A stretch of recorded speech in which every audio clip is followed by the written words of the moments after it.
read this already. My apologies. Go ahead, Emily. Welcome. Join the live. But you had shared that with us already. Election night. Join the Right, live. so Northwestern, this is where Warren Newby of the GLP is up against Richard Azan. 91.7% of the votes counted. Join and let me hear from you. Richard Azan is leading 6,356 to Newby's 5,895. Not many boxes there left to go. We'll come back to that in just a moment. Okay, let's see what's next. Anybody sweating here on either side of the table? Holding on for. I'm drinking tea. They want drink tea, viewers and listeners. They want drink tea. Always a good thing to do. Yes. Yes, when you're a Jamaican, you don't know what to do, drink tea. So you needed to, Clifford, you needed to take South Manchester, which is the first JLP Share it. fall tonight. And Peter Bunting has As we watch. Yeah, as I said, you're leading in all of Western Jamaica at the moment, and it looks as if for Eastern, that Dr. Dayton Campbell will reclaim that for the People's National Party, but the numbers are a little early in Central and in Western. Yeah, so your thoughts on taking South Manchester? I mean, I think that was already a given for us. We already had as a comfortable take. It's plugged in, babe. Sure. I don't think there's anyone that really thought that the JP would have held on to as South Manchester. I think it's similar with South St. James as well. Well, Eastern St. Andrew, which you needed to take as well, 91% of the votes counted. Fable Williams, 6,490. To Patricia Duncan Sutherland, 5,398. Ready to give that up? 9% of the boxes to be counted, but she's leading by just a shade under 900, 800, 900 there. We're live. We're watching the results come in. With you. There's possible headers we can make and probably will make it. Share the live. Share the live. Jump on. Let's go over to Jump on. Let's chat. Let's talk about the elections. Thank you so much, Dion. Now, I know you've been providing the latest numbers. Jump to our on, viewers, guys. But we just saw a significant jump in the numbers here at the ECJ. Now, right behind me, I can see some of the constituencies where where the counting has been completed. Manchester Southern, one of those constituencies that we have been watching closely. We're now seeing the People's National Party in that constituency 8,573 votes to the Jamaica Labour Party's 7,903 votes. I know this is a lot for our viewers to digest, so I'll not go through every one of them, but now looking at another one where I'm seeing that the counting has been completed, St. Elizabeth North and Western, we're seeing where the Jamaica Labour Party is 5,555 votes and the People's National Party 3,831 votes. Now I'll get back to that board in a bit in another update, but right now I'm joined with my colleague from the Gleaner, Karen Madden. Karen, thank you so much for joining me. I know today we've been hearing about the concerns about persons being in line for hours. I voted in Southern St. Catherine. I got there around 10:18. I didn't leave until around 10:45. Some people may say it doesn't seem long, but there are only two persons in front of me. What was your experience? My experience is similar to yours, Kalisha. Same constituency. I voted at Belmont Park primaries. What's going on, guys? Tell us what's going on. Tell us how you feel about what's going on. Tell us how you think the election is going to go. How do you think it's going to go? We don't know, so we're here just like you. I joined the line outside the polling station, which is very unusual. Probably about 15 or 17 people in that line. And then we went inside and had to line up again in front of your particular PD. And we were there in the steaming sun. It took about 40 minutes for the process to be completed. And everybody in the line was also saying that. And many experienced voters were saying that, that this is Jump on, guys. unusual. Tell us how you feel. Thank you so much, Karen. I'm going to go back to the board a bit, and we're seeing the People's National Party is leading in 30 constituencies, and the Jamaica Labour Party leading in 33 constituencies. And as I mentioned earlier, we're seeing a significant jump in terms of the progress in each constituency. Moving now to even St. Andrew Southeastern, where 89% of the boxes counted there, we're seeing the People's National Party 4,710 votes to the Jamaica Labour Party 2,827 votes. Going back to another constituency, I'm going down now to, well, St. Andrew Northeastern, where 94% of the boxes have been counted, and the Jamaica Labour Party leading in that constituency, 4,883 votes to the People's National Party's 3,555 votes. Karen, anything, and I know you covered in 2020, are you seeing anything that's really, I know Share the there's live, some guys. you've been watching closely. This is the place 12 to be. of Share the which live. The Jamaica Labour Party won in 2020 that it hadn't won in years. Was there a particular constituency you were watching closely coming into this election? Yes, certainly. I grew up in East Row, St. Andrew, so that's always a seat that is of interest to me. So I was watching that as you know, among the seats that I was watching. I expected things to be different. You know, I'm not an election expert by any means, but I expected things to be different in a non-COVID times as it was in 2020. Thank you so much, my colleague from the Gleaner, Karen Madden. And Dion, of course, I'll have some more updates for you when you join me in a few, in the next live report. Reporting from the ECJ, I'm Kelisha Williams. It's back to you, Dion, in studio. Thank you so much, Kelisha. And just to Join the live. Join the live. repeat what Kelisha This just is where said you in need to terms be. of the Let's latest be seats, here. What should I say? Where they're leaning, JLP leading at this moment in 33, PNP leading in 30. We have up St. Andrew East Rural, but this is from way back when. I suspect the counting has changed significantly here. This is 3 boxes of 137. PNP's, okay, let's go to St. Thomas Western, 26 boxes of 163. JLP's James Robertson, 1223. The PNP's Hubert Williams, now 1,060. And Carleen Affleck of the Progressive Party with 9 votes.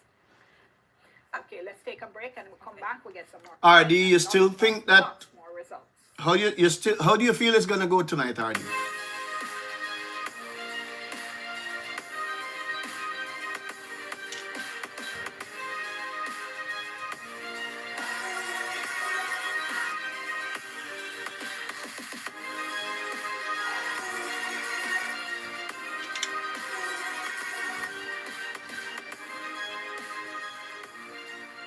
Share the live, share the live. Join us live, share. And let's talk. Selection night.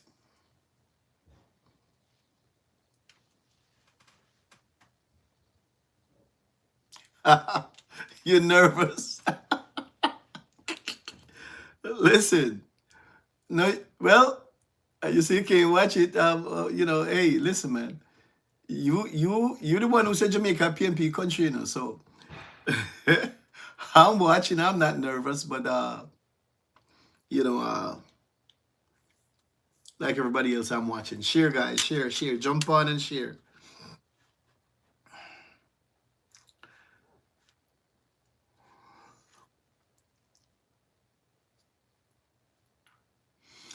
As I said, you know, and I've been saying for the longest time, I think it's unprecedented that the JLP would win a 3rd term, regardless of how much work they have done, because the Jamaican people tend to just vote people out for just because they've been in too long, and they say, well, we're tired of you, no matter what they're doing. So I don't know how you feel about that, or, you know, it's... They will vote you out just for the sake of voting you out. And this is why I say it's, you know, one of the problems with the Jamaican electorate is I think it's a lack of, I don't want to offend anyone, but I don't think there's a deep intellectual kind of thinking in the vast majority of the people that vote. I think that to a greater extent, the people who vote are emotional people. They just go out and, you know, because they have a vote, which, again, like I've said it many times, has brought into question the whole idea of one man, one vote. But it's not that I'm opposed to one man, one vote. But when you think about how, and you see it happen in other countries, and it gives rise to some of the conversation you hear, even in the broader Western world, where countries like China and Russia and other countries are contending that the democracy doesn't work, because to some degree they can't trust the people to make good decisions. So, this is one of the downfalls of democracy, so to speak. Thank you so much for staying with us for TVJ's live coverage of the 2025 election. So let me just do a temperature check. So yeah, it's gimmicks and emotions, and gimmicks tend to influence emotions. We're leading currently in the western part of the country, and as well as the Your voice gone low. I was saying we're leading in the western part of the country, and as It's the not that you saying feel weak. goes, huh? It's not that you feel No, weak. man, definitely strong Okay. over here, very strong. As the saying goes, where the west goes, the country goes. So we're hoping, and we believe that saying will hold up. Okay, Ron. Well, we're still leading in 33 constituencies across the country, and we expect to win. That has been the position from day one, and we're going to stay to that. We have done the work, so I believe we're going to win. Not panicking, not nervous or anything. The numbers that we're getting is positive numbers, so we will form our third term at the end of the night. St. Catherine Central on screen, 70 boxes. I agree with you. I don't trust them either. I don't trust them either. 30 votes. I damn sure don't trust them. And again, I think there's the lack of I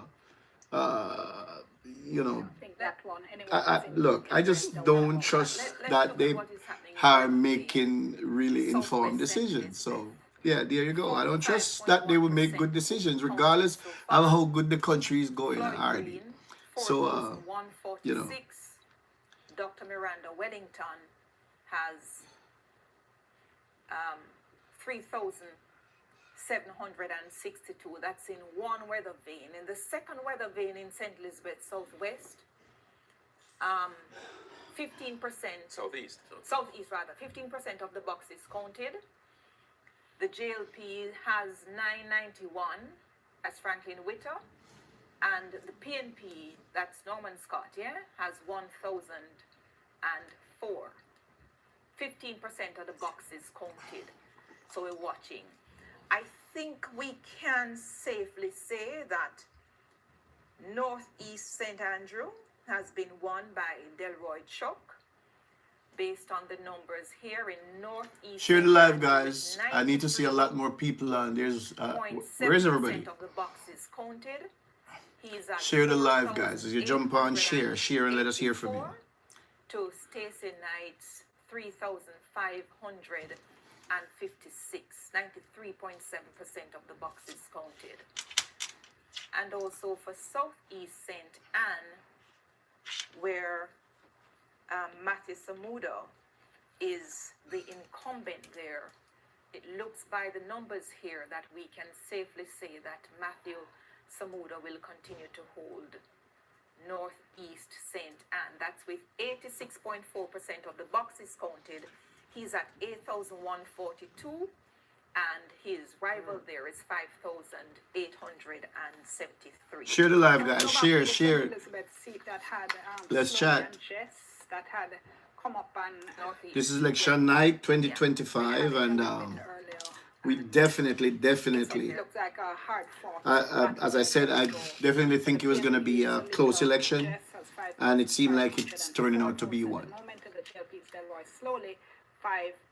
It's definitely turning out to be a close election. Boxes out of 125. 10 votes for Sean Murray, 8 votes for Joseph Madison.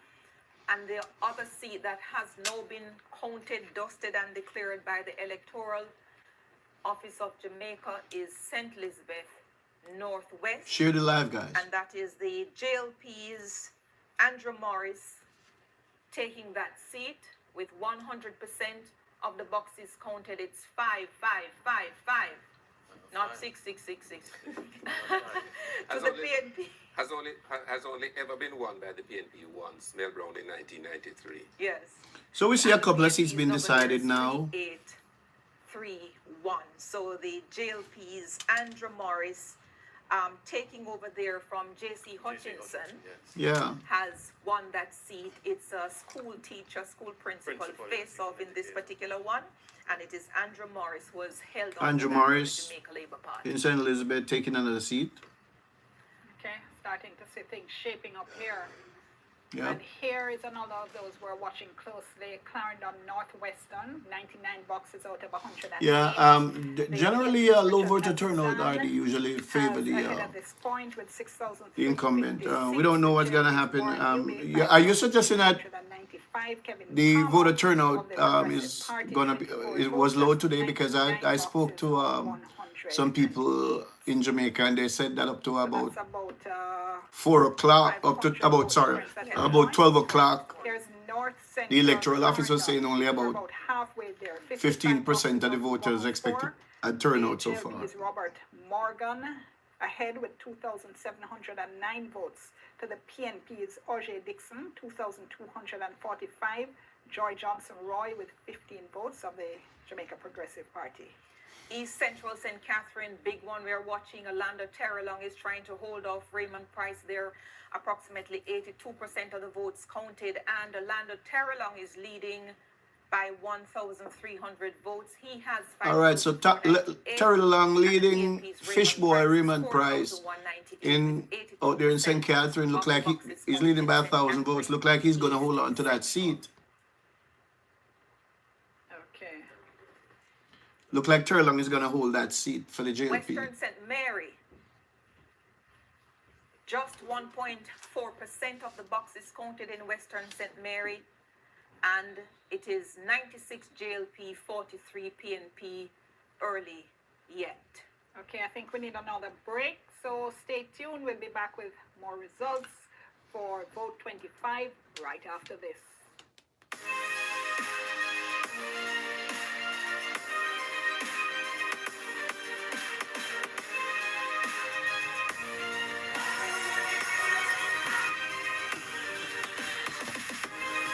So, RD, you're going to call it, or are you scared?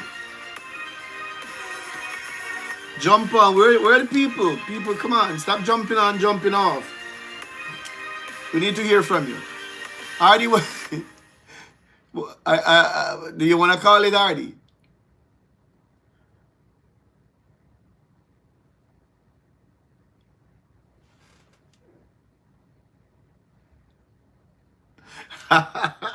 Fish country. Oh gosh.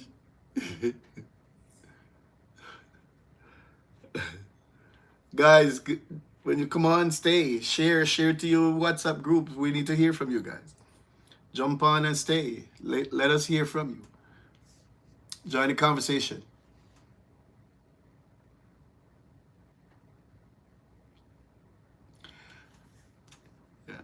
I don't know. I actually said this was going to be a close election. I think we all agreed it was going to be a close election. But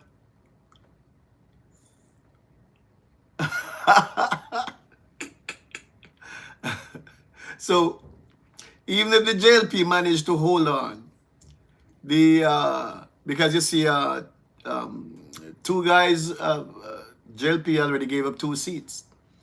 And Mandeville there, I think road,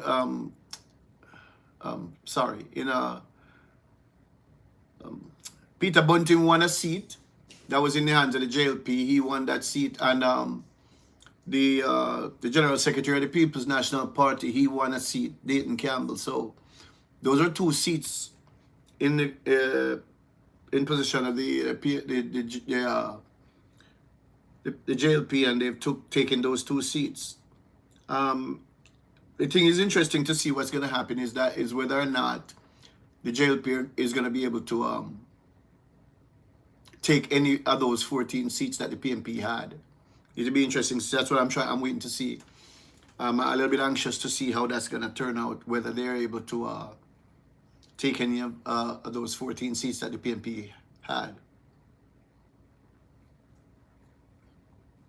Welcome to our live. Share the live, please. Welcome to our live. It's election night 2025 in Jamaica, and we're anxious to have you on.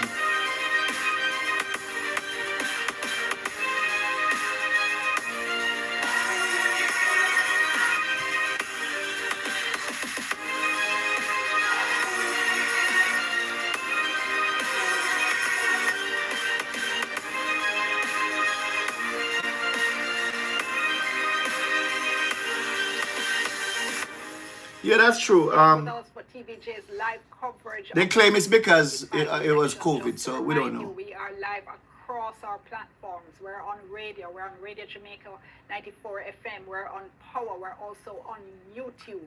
So you can watch our coverage or listen to our coverage on any of those platforms. So we're tuning with So back TVJ to right Karen now Southeast. to bring you We our live. are still pretty early, 22. This looks like something I've seen already. Have we? 22 boxes of 144. The JLP's Pernell Charles Jr., 1,431. Okay. On to Northern Clarendon. Clarendon Northern, 50. We're halfway there. 53 boxes of 100. The PNP's Wavell Hines, 2,847. The JLP's Dwight Siblis, 2,600. Judilyn Casey Edwards of the Jamaica Progressive Party with 10 votes. Spoiler votes. Those are spoiler votes. And let's go over to St. Thomas Eastern. I don't think we've moved here. 71 boxes of 128. Yvonne Shaw, 3,663. JLP's Michelle. But was it the Jamaica Labour Party's fault that they won those seats because the PNP voters didn't go to Blair vote? of the Jamaica Progressive You know, Party. in 1983, Michael Manley, in 1980, was it 83? Michael Manley Thomas failed Western. to contest the election that Edward Seaga called because he was jumping up and down talking about this and that, and so Seaga called the election and then he said it was a bogus election because they choose not to contest the election. You know, I don't get it. It was if you don't contest the election, you don't have no chat. It's the point is you should get your voters out to vote. McNeil of the PNP, 3,739 to over Hamilton of the JLP, the incumbent 3,402. So McNeil has a 4% lead over her. Trelawney Southern, Paul Patmore has now taken the lead in Trelawney Southern, 846 to Marissa Dalrymple Philibert, 838. That's one of those that the PNP was hoping to pick up, but it's still close. Too close to call now. And early. St. James Southern, very tight, 50 out of 110 bucks. Nikisha Bertel of the PNP, 2,776 to the incumbent Homer Davis, 2,731. And Leon Cunningham of the JPP, he has 10 votes. St. James West Central, Marlene Malahou fourth, the incumbent of the JLP, 2,211. Andre Horton of the PNP, 47.9%, 2,046. And Clifford Barnett, 10 votes. What do you feel about these third-party candidates? Because St. James East Central, Ed Bartlett, 3,765 to Rochelle Reed Knight, 2,439, 63 of 117 boxes. St. James Northwestern, Horace Strang, the incumbent, 3,992, Horace Strang of the JLP. Alan Bernard of the PNP, 2,322, 67 of 99 boxes. those seats, that one in that's a safe seat for I think that's a safe seat for Malahut Fort, and I think it's a safe seat for Horace Chang as well. Has now taken a slight lead over Crystal Lee. Morris of the PNP, 4,533. Crystal Lee of the JLP, 4,433.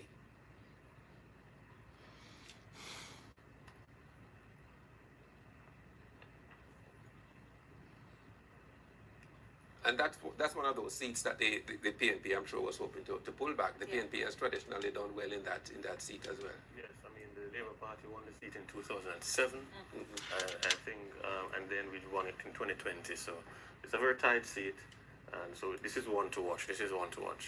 Okay, we have our poster Don Anderson online with us now to give us a check-in in terms of what he's seeing. Don, thank you so much for joining me. So tell me what you're seeing at this point in the night.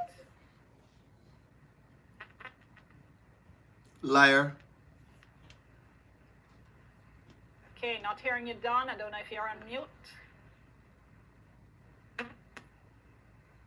Okay, let's try and sort that out and come back. Okay, so we're back with St. Catherine Northwestern, 37 boxes of 122. The PNP's Damian Crawford with 1,823.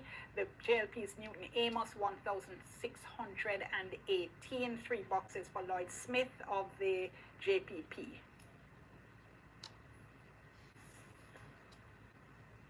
Where did we get for West Rural last time? Is that up West Rural St. Andrew? No. Did we call that?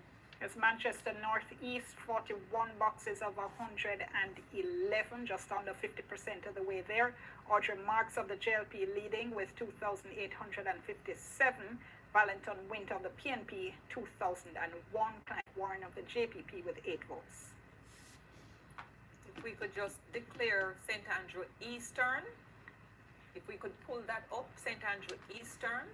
There's Manchester Northwestern, 38 boxes of 104. Michael Phillips of the PNP, 2,311. The JLP's Damian Young, 2,129. The JPP's Tricia Stewart Angus with 13 votes. Drop us a comment when you join and share the live to your groups, St. Andrew guys, please. Eastern. Fable Williams. It's going to be a long night, I think. First Finance Minister has held on to the seat, making this her 3rd consecutive win in St. Andrew Eastern. Favor Williams gone ahead. 824 That seat is now by being declared for Favor Williams of the JLP. to Patricia Finance Norman Williams. Sutherland, 6-3. It seems as if the JLP are pretty much holding on to their traditional seats so far. I don't know if it's a trend yet.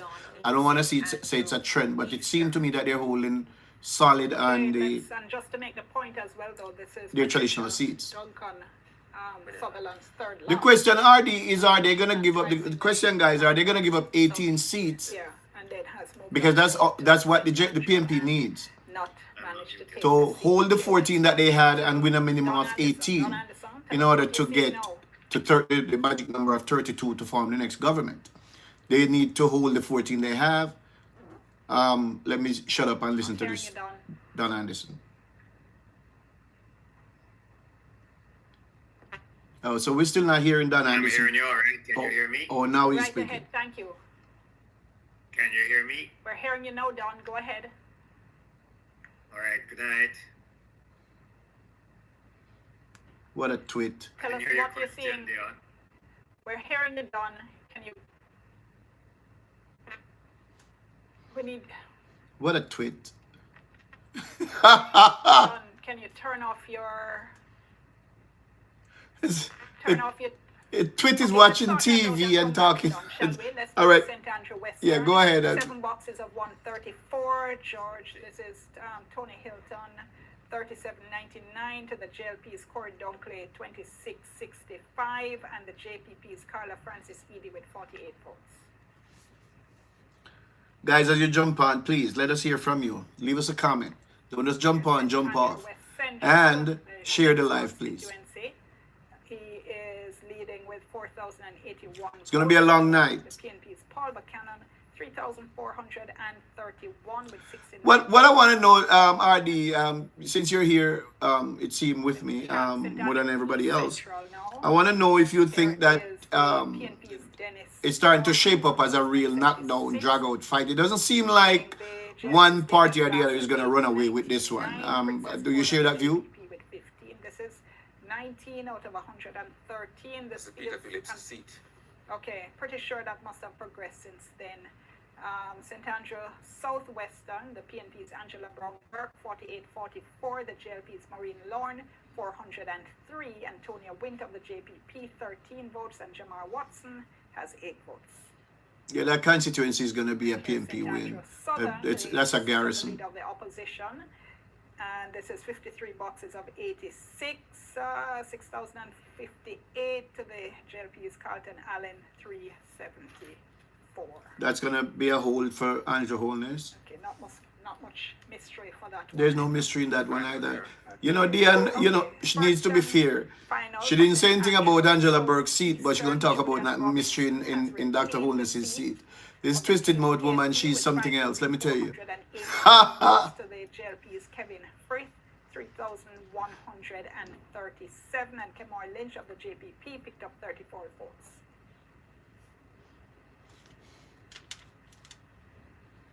And we're back, and yes, Emily had reported this a little bit early on, that Favour Williams has retained St. Andrew Eastern. Yeah, so I'm saying the finance minister has held her seat. I don't think there's any So if we could stay in St. Andrews mystery this week, there. because I think Delroy there's an Chuck update as well has held his seat. in other So for constituencies that we're watching. I don't know. I'm seeing a pattern here where the most of the JLP core are holding their seats. Don't know if it's a trend yet. Flynn is now leading with 5778 over Joan Gordon Webley's 4999. That's about 750 or more. I could have used nationwide. In that constituency at the moment.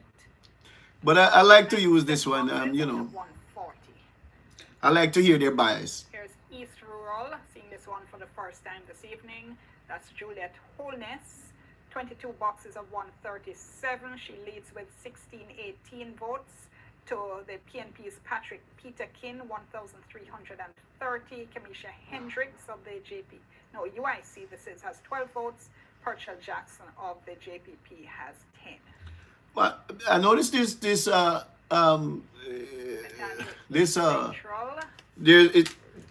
PPP or JPP party. I gotta really start looking them up on a little bit, because they felt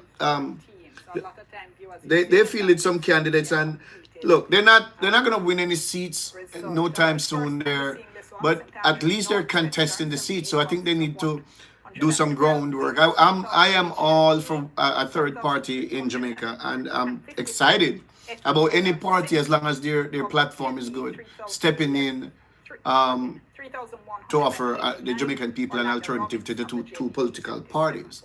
I'm excited about that. We're going to take a break, and then when we come back, we continue with our results show. Stay tuned.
Checking at the post level and consultation.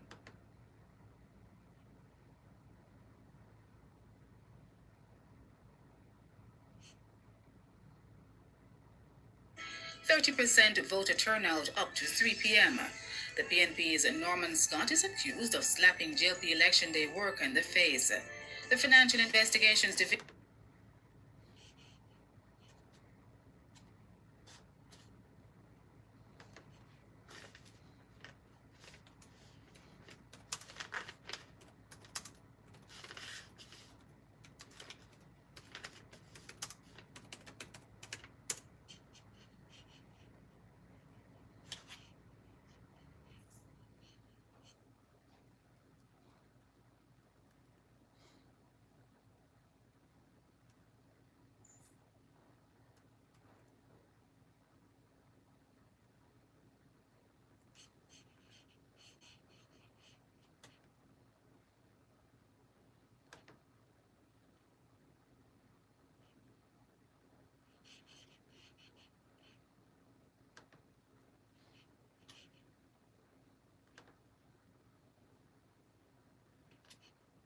Of stuff in terms of clap.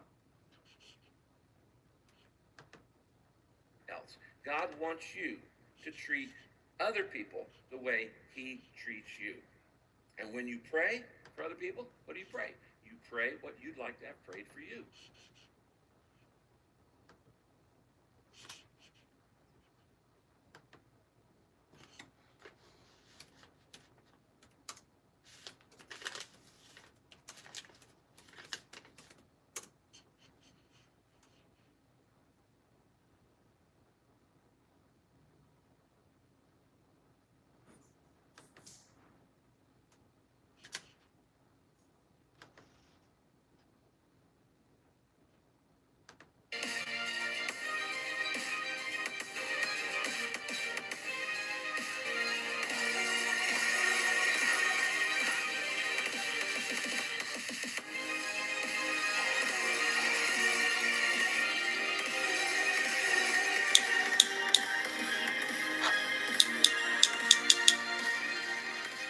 Welcome back to live coverage of the 2025 elections. Exciting nights where things are changing by the minute. And let's go now to Don Anderson. Don, tell us what you're seeing here. Hey, good night. Good night to all your viewers. First of all, look at the turnout. All during the day, it appeared to get a low turnout. I gather the toner in about 47%. You can correct me if it's not. Yes. I gather it's between 47% thereabout. So it has not reached where we thought it based on the data that we have said it would. But it's very much in line with what I anticipated it to be, because generally when we do polls and we ask persons about the likely turnout, it is always overstated by a couple of percentage points, and therefore we're not surprised that it is not 50%. But at some point during the day today, it didn't look like it would get to 45%. So I think this is not a bad number, but obviously it's a cause for concern that we haven't topped 50% on this particular situation after really about a year and a half of canvassing, campaigning, polling, and what have you. So that's the first comment. The second comment is that it is turning out to be as competitive as I anticipated it to be. And I think we still have to watch a few more seats before we can declare the winner of this election. But it is, in fact, a very competitive election, and it is exactly how we anticipated it would be. All right, thank you so much, Don. And in fact, Clifford is saying he's not giving up the ghost yet. No, not yet. I think there's still enough room for movement to happen. No reason to, because the fat lady hasn't sung. Yeah. Yes, indeed. Thank you so much, Don. We'll check back in with you later. So, what gives you hope? I think from what I'm hearing is that many of our PDs have.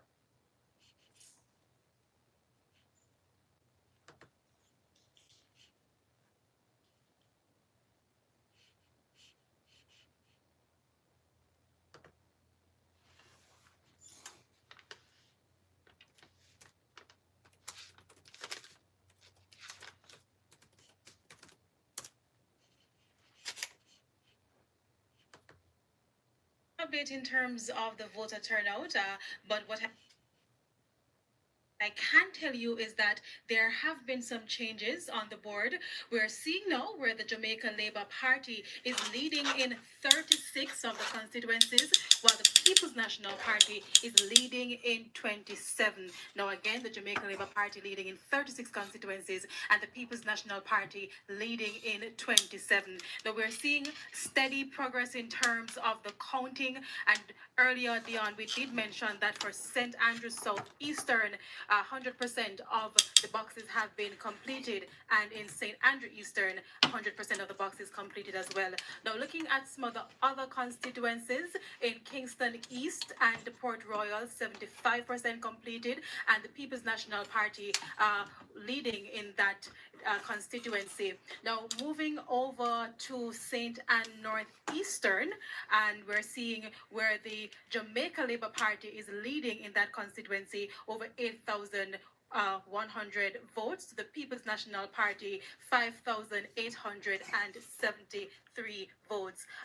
Again, we're still waiting in terms of the final update in some of the areas. We're seeing where some constituencies, for instance, Clarendon Southeastern, only 15% of the boxes counted so far. In St. Catherine Southeastern, 21% of the boxes counted.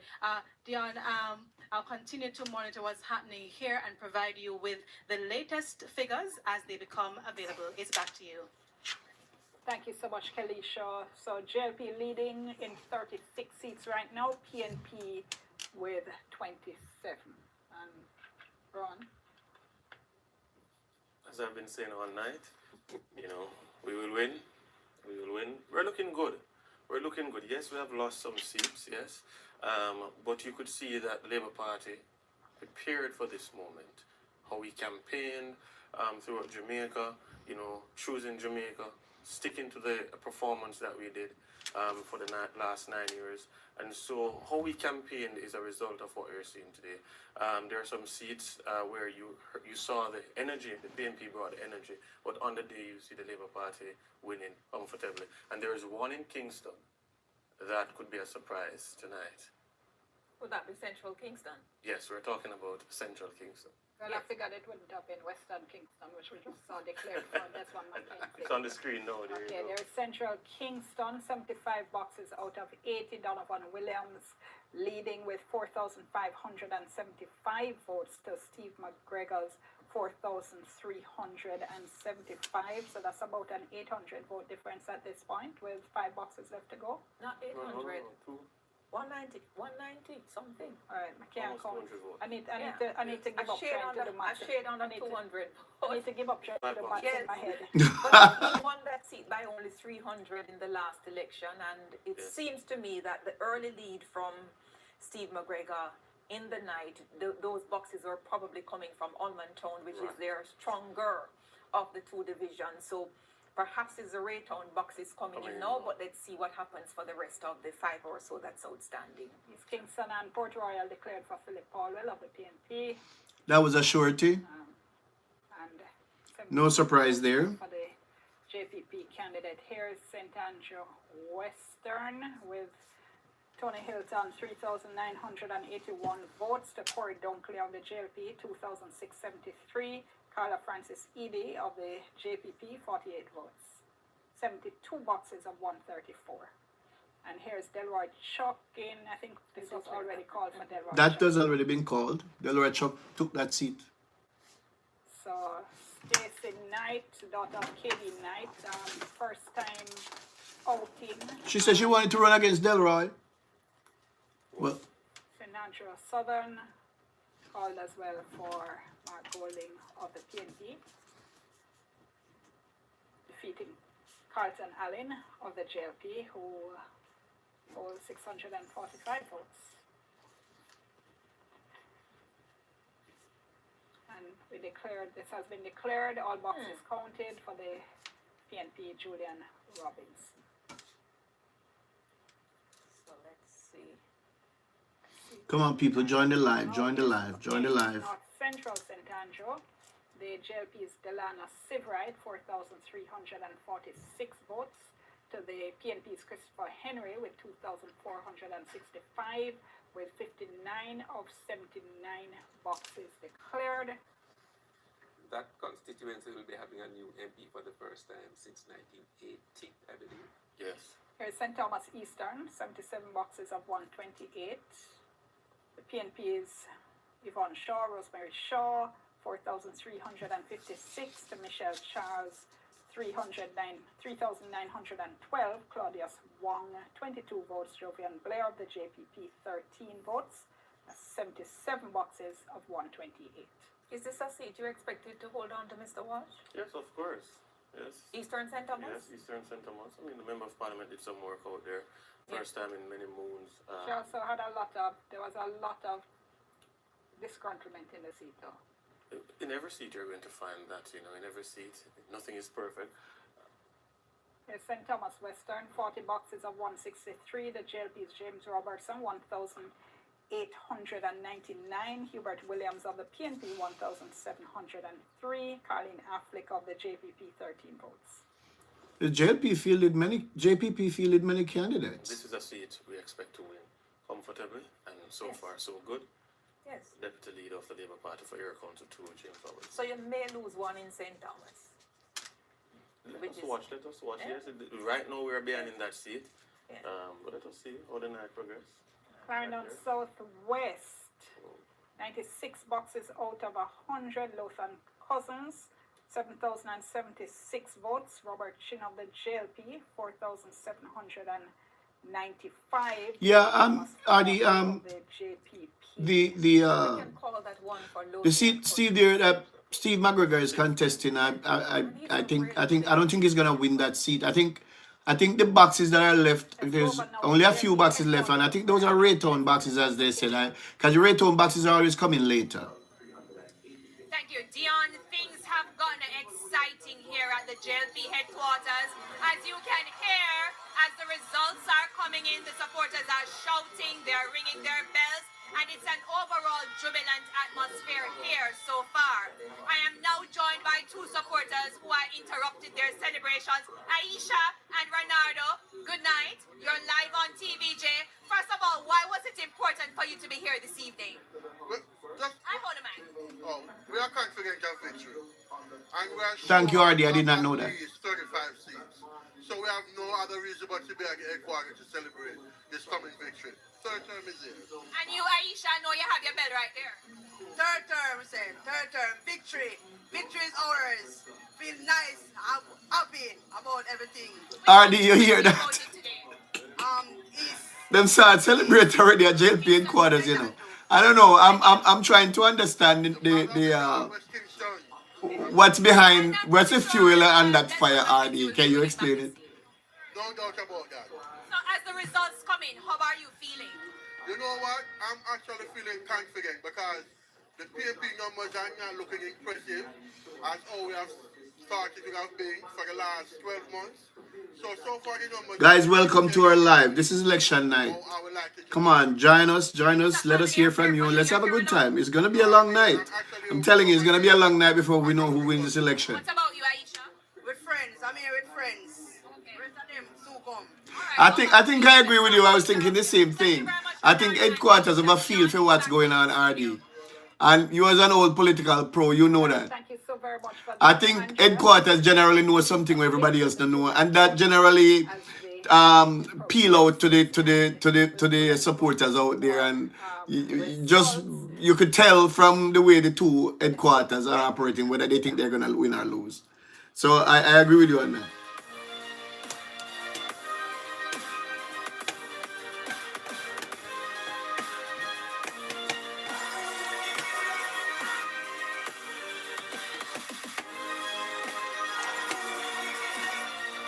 So sorry as they take a break. Let me just get up from my seat for a second, RD. I'll be right back.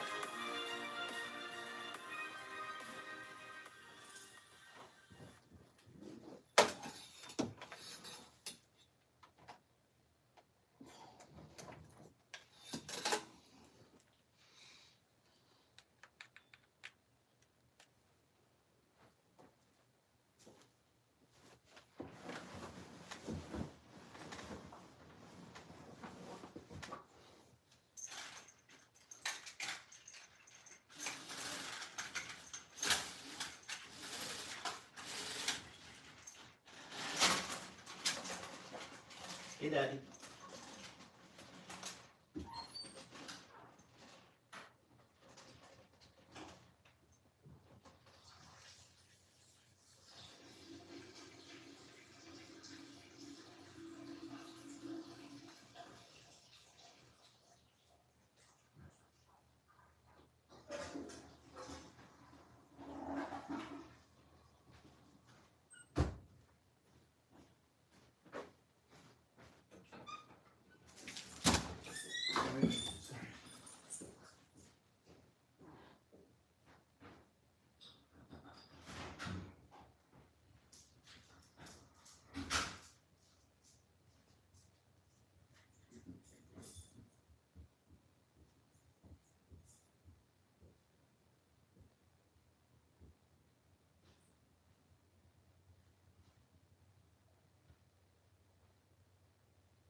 Thank you so much for staying with us for TVJ's live coverage of the 2025 elections, Vote 2025.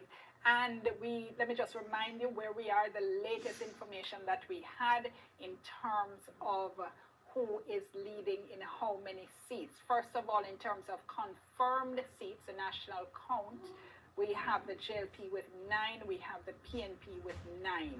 What we had heard from Kelisha, who is at the electoral office, the last time we touched base with her about 15 or so minutes ago, she had said the JLP was leading in 36, the PNP was leading in 27. And of course, as the results continue to come in, those numbers are going to be shifting and changing. And of course, we're updating with you as we go along right here.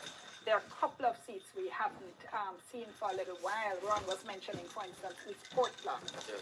We haven't seen. Thank you, I'm back. Bobby Montague seat as I had to go get something to drink. in St. Mary for a little while. Yes, we haven't seen the chairman of the Labour Party seat, but I'm confident that we will go to victory there. This is a member of parliament who posts 10, 11,000 consistently, so he should be okay. Just in 2020, his numbers drop a bit. Okay, here's Portland Eastern now. So we have 60 boxes out of 140. The PNP's Isaac Buchanan leading with 3,552. The JLP's Anne-Marie Vaz, 3,293. Tracy Ann Gillespie Harris of the Progressive Party with 19 votes. So this is with 61 boxes of 140 counted. And I won't attempt a subtraction. I know.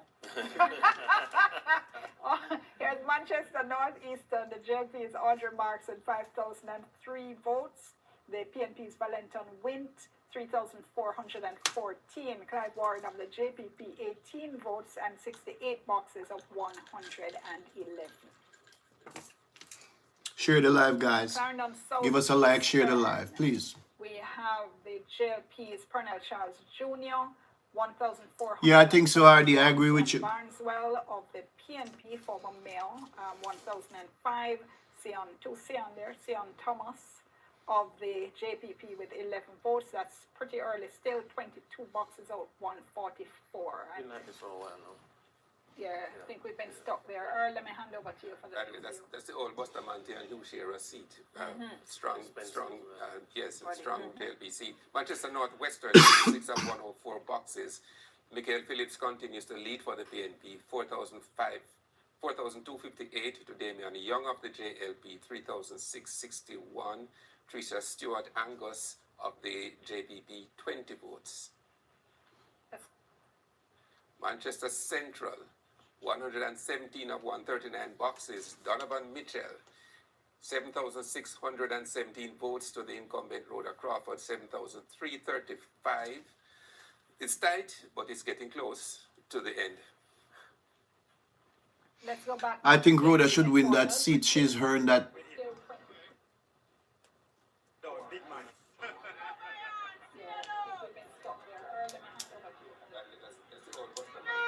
Thank you so much. So the seat counts is very close, and the actual votes in the constituencies are even closer. And as an indication of how close it is, these PNP supporters, they still believe that they can win. And in fact, if you ask them, they are winning. I'm joined now by two of these hundreds of PNP supporters who have gathered here at the party's headquarters. Interestingly named Mr. Green, who is a People's National Party supporter. Mr. Green, what do you make of your party's performance so far? What do you make of your party's performance so far? It is very good. It's a good performance. And I think we can win this election tonight. Too early to call, but I think we can win it. Why are you so confident? Because if you look at the seat. Yeah, it's a traditional PNP seat. That was a seat held by Peter Bunting, you'll remember. So, yeah, that's a traditional PNP seat, but I think Rhoda has done well down there. I don't know how it's going to shake out in the end. It's hard to tell when you don't know exactly where the boxes are coming from, whether they're the boxes are still yet to be counted. Some of the leaders in the party were saying that you could get around 38, 40 seats. It doesn't look like that will happen tonight. What are you predicting now? I'm predicting that 32, 31. Oh, that would be very close. He interestingly named Mr. Green, who is a People's National Party supporter. I'm joined by a younger member of the People's National Party. Sir, remind me your name, please, and tell Jamaica what's your name. Mr. Forbes. His name is Mr. Forbes. Yes. So today we are here and marching on to victory. We are starting Manchester, gathering it back, and we are moving forward. Progress. We are moving forward. It's a little bit close. Is it closer than you'd have wanted? Well, the race is not finished as yet. The fat lady has not yet seen. So we are here and waiting. Yeah, I was hoping that they would be giving us a lot more than this, because this really has no value. I mean, to be honest, I was hoping that they would be giving us an idea where the boxes are to come from. I wish Jamaica had a Steve Karnacki to break it down and tell us where the boxes are, where the votes are coming from, and what those votes look like. These supporters, very, very confident. They are certain they're going to win it. I'll be here all night, as I told you, Dion. So it's back to you until then. Thank you so much. A lot of noise, empty barrels. More from our election results show. But that's, of course, that's TVJ.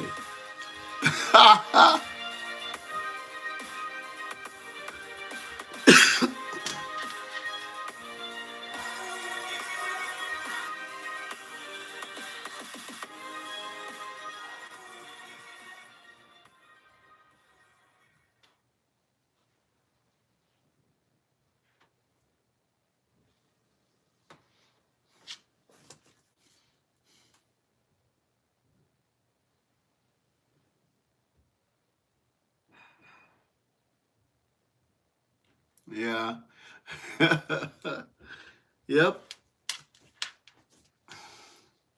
Yes, sir. They're gonna give Nationwide a fight, because as you know, most of the companies and the agencies in our country have been PMP-ized.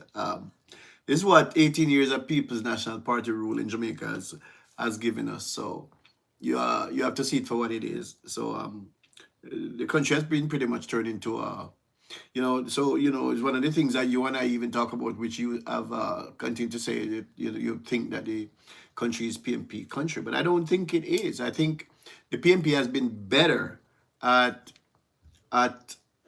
using public office to balkanize the country, if you will, to turn the country to turn Jamaicans against each other, and that's why I don't like that party. I think that the PMP has used power at every level they can to balkanize the country, to turn the country into a PMP country for their purposes. And how they've done that is by stacking PMP acolytes in positions of power and in positions, period. When you have a party that keep telling the average person from the street that we love you, and tell you we're gonna give you free this, we're gonna give you free that, we're gonna give you, and they do sometimes give them free stuff from using taxpayers' funds. You're gonna have the masses of the people gravitating towards that, because a lot of those, and I say this without equivocation, a lot of those people don't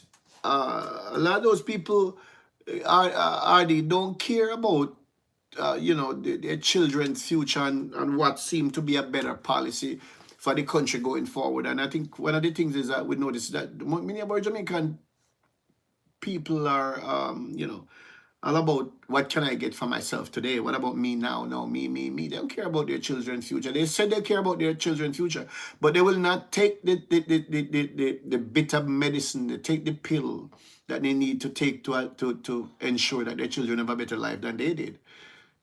Because when it comes to voting for a future that is grounded in sound fiscal management, and when that happens and the government now can be in a better position to help the people who need help and put the programs and principles in place for the upliftment of everybody else, I think for those reasons, the average Jamaican people they're not willing to take that ride. They'd be happy to get a laptop here and a lunch money, and they're good with that for the time being. So I think the country's going to be eternally stuck in this cycle for a while.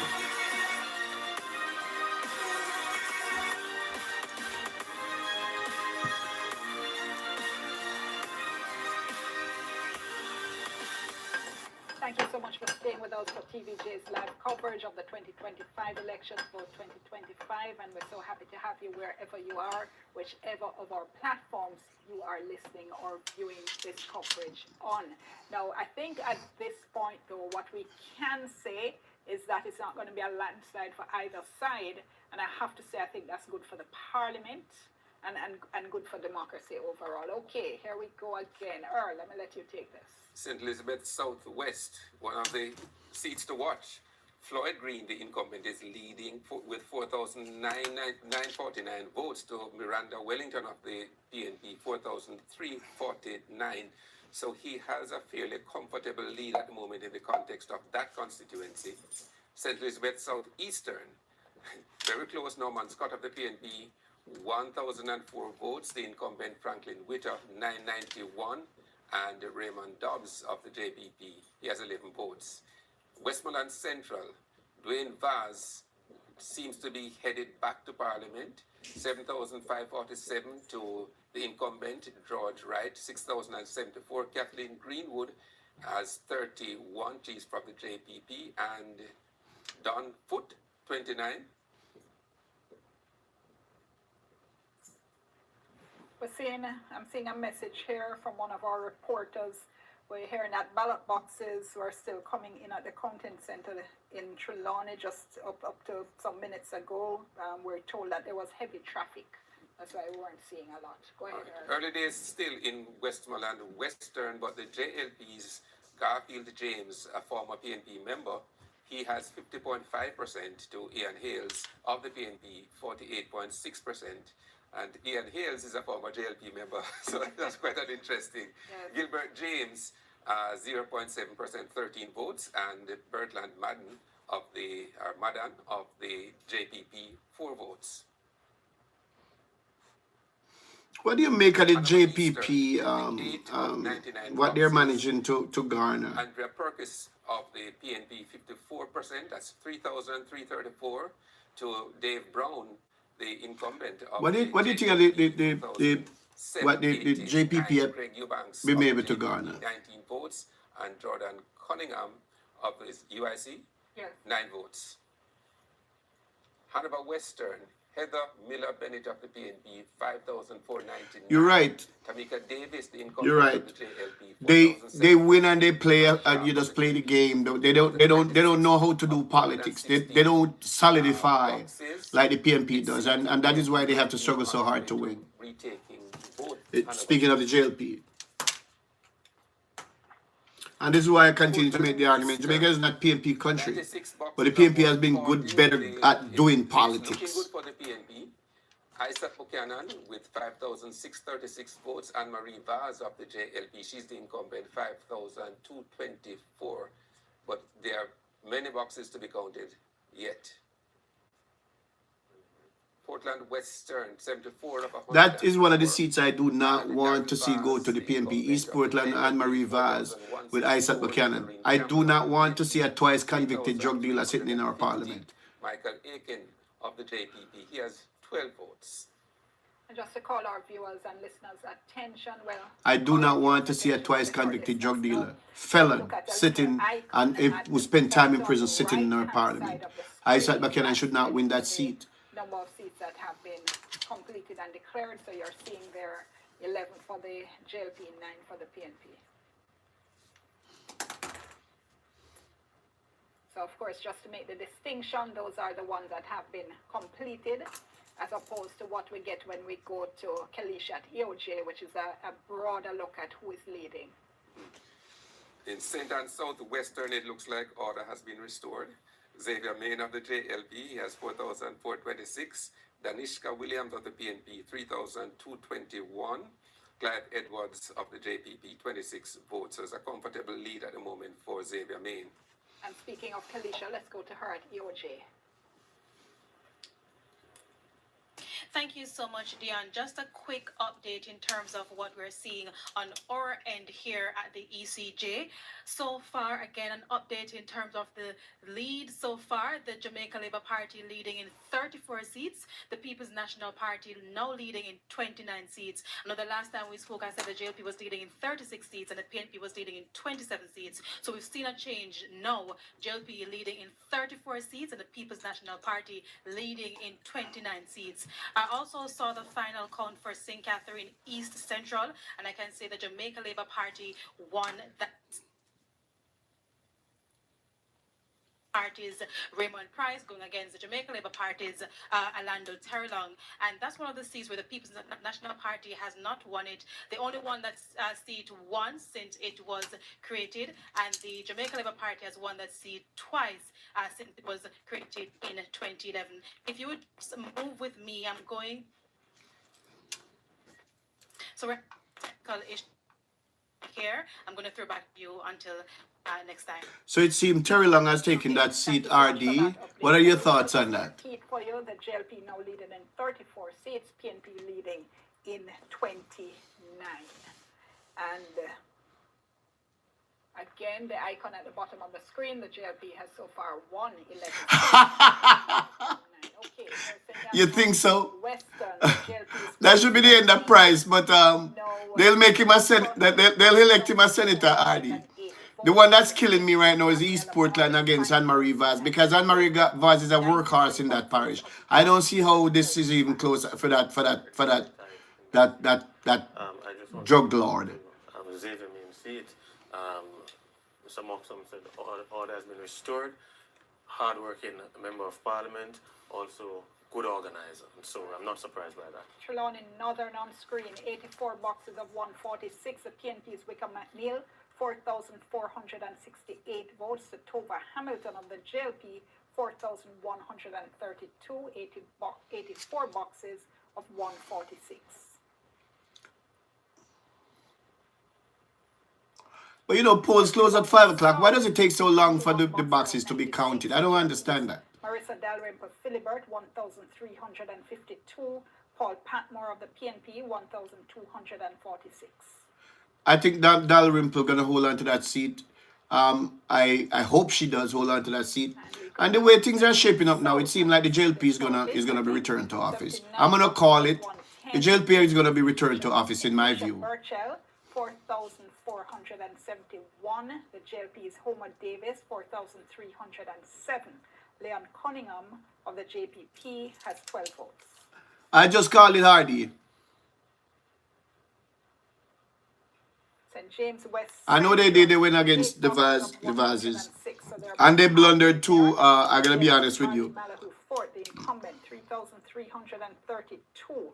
Andre Horton of the PNP, 2,921. Clifford Barnett, 13 votes. Those big buses were a mistake. Darrell made a mistake. Should have bought the smaller buses for Jamaica. Central, 94 boxes of 117. Ed Bartlett of the JLP, 5,850. Rochelle Reed Knott of the PNP, 3,782. Ed Bartlett is not going to lose his seat. So all of those members are winning their seats. And we are moving on. I don't see anything so far in this election cycle that is surprising me. St. Thomas Eastern. Let's see, this is 105 boxes of 128. The PNP is Yvonne Shaw, 5,982. The JLP's Michelle Charles, the incumbent, 5,595. Claudius Wong has 28 votes. Jovian Blair of the JPP has 20. I think Yvonne Rosemary Shaw used to be a member of the Jamaica Labour Party. I think she actually worked very closely with Dr. Michelle Charles's father, Pernell Charles Sr. Yes, for many that is years. true. And she is... That was Pernell Charles' secretary. Well, right, Yes. Earl? Yes. And so she's Okay, brother. putting up a fight, and it seems as if the JLP is going to lose one of the St. Thomas seats. Here's this the other evening. one up there, St. Thomas Western, 105 of 163. James Robertson of the JLP, 5,443. The PNP's Hubert Williams, 4,806. Carleen Affleck of the JPP, 35 votes. And St. Catherine Southeastern, this is the one I think you've been saying we hadn't seen. This is about, not quite 50%. Join, guys. Join it live. Keep the chat going. Keep the conversation going. PNP, 2,716. Robert Miller of the JLP, 2,617. No, go again. 2,615. Casey and Radcliffe of the JPP, 30 votes. I think this is literally the first time we've seen this one all night.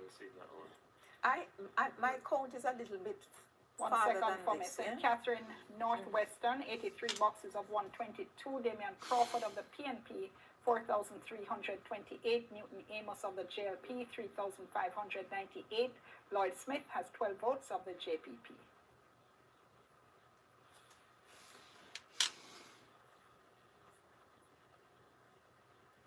We go to St. Andrew East Central, 63 boxes of 113. Dennis Gordon of the PNP, 3,301. Davian Vassell. Join her live, guys. Join her live. We are live. Join her live. 74. Princess Ford of the JPP, 57. You are saying this is Peter Phillips, Yes. old constituency. Young candidate, going well so far, going well. Mr. Vassell. DK Duncan's constituency in another lifetime as well. There's Juliet Holness, St. Andrew East Rural, 77 boxes of 137. She has 4,925 votes to the PNP's Patrick Peterkin, 4,545. Kamisha Hendricks, 29 votes of UIC. Purchell Jackson of the JPP, Yes, sir. 23 votes. Welcome back. Speaker of the House. Where's everybody, man? Everybody's watching TV. Yes. I don't think we've seen this one for a while. St. Andrew West Rural, 124 boxes of 140. And the incumbent, Juliet Cuthbert Flynn, with 7,152. To Joan Gordon Webley of the PNP, 6,213. George Roach of the JPP, 62 votes. And only 16 boxes to go. Earl, let me let you take over. Manchester Northeastern, Audrey Marks of the PNP, 56%, 6,472 votes. To Valentin Wint of the PNP, 5,144.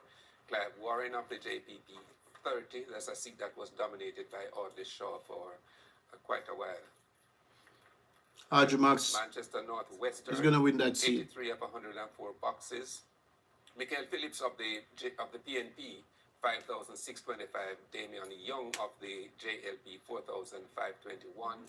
Tricia Stewart Angus of the JPP, 28 votes. Audrey Marks is Southeastern. Norman Scott continues to lead, but it's only 17 of 109 boxes. He has 1,000. yeah, they're on the road. I would surmise. Just out in the street. Audrey Marks, I hope she doesn't lose that seat. That's Manayard's seat. St. Catherine Eastern, Denise Daly of the PNP, 6,589. Dwight Peku rather, the JLP, 4,387. Lance Watson of the JPP, 74 votes. Clarendon Northern, Wavell Hines continues to lead there. It's 81 of 100 boxes, and he has 4,380 votes to Dwight Sibley's, the incumbent of the JLP. 4,303, Jody Lynn Casey Edwards of the JPP, 19 votes. Clarendon North Central, Robert Morgan seems to be headed to retaining that seat, 85 of 104 boxes, 4,527 votes for Robert Morgan, and R.J. Dixon, 3,406. Joy Johnson Roy, 24 votes, and she's from the JPP. That's Colonel Charles' old seat. And in Clarendon Southeastern, 25 boxes of 144, Pernell Charles Jr. continues to lead handily with 1,639 votes to Sean Barneswell, 1,132 votes. Sean Thomas of the JPP, 12 votes. That's only a couple of boxes counted. St. Catherine Northwestern. I don't hear about my constituency up in St. Catherine Northeast yet. That's a solid JLP seat, can't lose. For the JLP, 3,781. Lloyd Smith of the JPP, 13 votes, 89 boxes of 122. St. Mary's Southeastern, very close. Norman Dunn, the incumbents, 3,678. Christopher Brown of the PNP, 3,577. Mark Hutchinson of the JPP, 12 votes, 63 of 112 boxes. I'm impressed that the JPP has fielded candidates in all seats, RD. I thank you. You gave me 5,904 votes. Nathaniel Maraj of the JLP, 4,000. Amos is running behind 11 votes for the JPP. behind the guy there. That would be a hold for the PNP. Amos is losing to him so far. The rest of the Western. Robert Montague, the incumbent, 3,641, doing very well against Omar Woodbine of the PNP, 5,683 votes. Chase Neal of the UIC, 22 votes, 99 of 147 boxes. Chairman of the party is looking good. Yeah, he's looking really good. And Kingston. I thought Montague was gonna lose his seat, but if Montague is gonna hold his seat, I think the JLP is gonna win this election. To hold it for the JLP, 4,575 votes. Steve McGregor of the PNP, 4,377 votes. Garth Barnett of the UIC, 22 votes. The JLP is gonna hold that seat in Central Kingston as well. In St. Andrew Northwestern, 4,402 votes to Ethelene Miller Simpson of the PNP, 3,293 votes. Orlando Robinson of the JPP, 79 votes, and that is 80 boxes of 112 counted. Okay, let's just stick a pin, take a break, and we'll be back with much more results. I think in terms of how it's stacking up, RD, Show vote 2025. Do stay with us. I don't see a landslide breaking here for the PNP.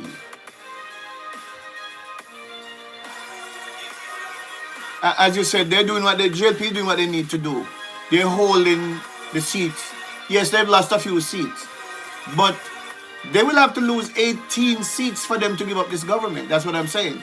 And as I said several days ago, not only would they have to lose 18 seats, the PNP would have to also hold all 14 of the seats that they had before, and win an extra 18 seats. The question is, can they do it tonight? And the way it's going, as thus far as I'm seeing, with precious little information from the EOJ, it seemed to me like the JMP is what it needs to do.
Well, they'd have to, the JLP would have, well, yes, that's how they could lose the election. If the JLP lose 18 and don't pick up any of the 14. Yes.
It's a little bit weird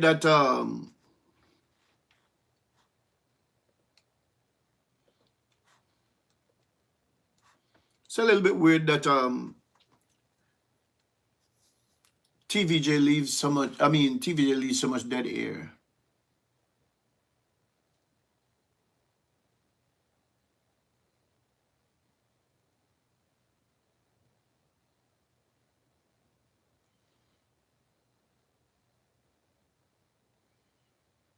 Yeah, I mean that's my point exactly. I don't see anything that would suggest an upset from, many people are saying 51-9 for the PNP. I don't see anything that suggests that.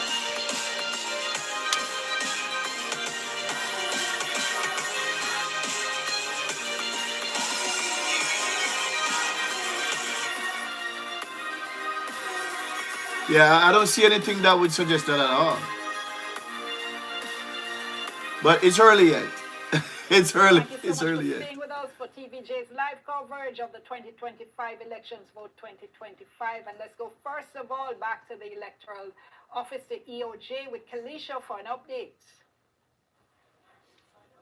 Thank you, Dion. Now the race is heating up. Now earlier we saw the People's National Party leading in 30 seats and the Jamaica Labour Party leading in 33 seats. But now, from what I'm looking at on the chart again, the People's National Party is back to leading at 29 seats and the Jamaica Labour Party 34 seats. I'm going to move over to this chart to my right, and one of the constituencies we've been monitoring closely, Dion, that's Trelawney Northern. As you know, in the last general election, the Jamaica Labour Party won that seat.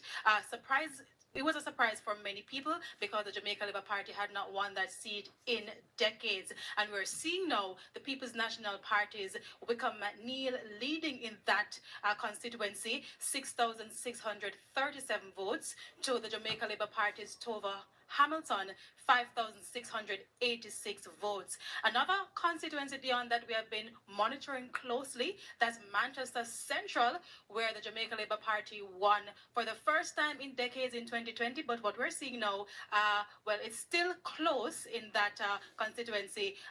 Just 130 of the 139 boxes counted, and the Jamaica Labour Party Jamaica Labour Party's Rhoda Moy Crawford leading by 8,399 votes to the PNP's 8,314 votes.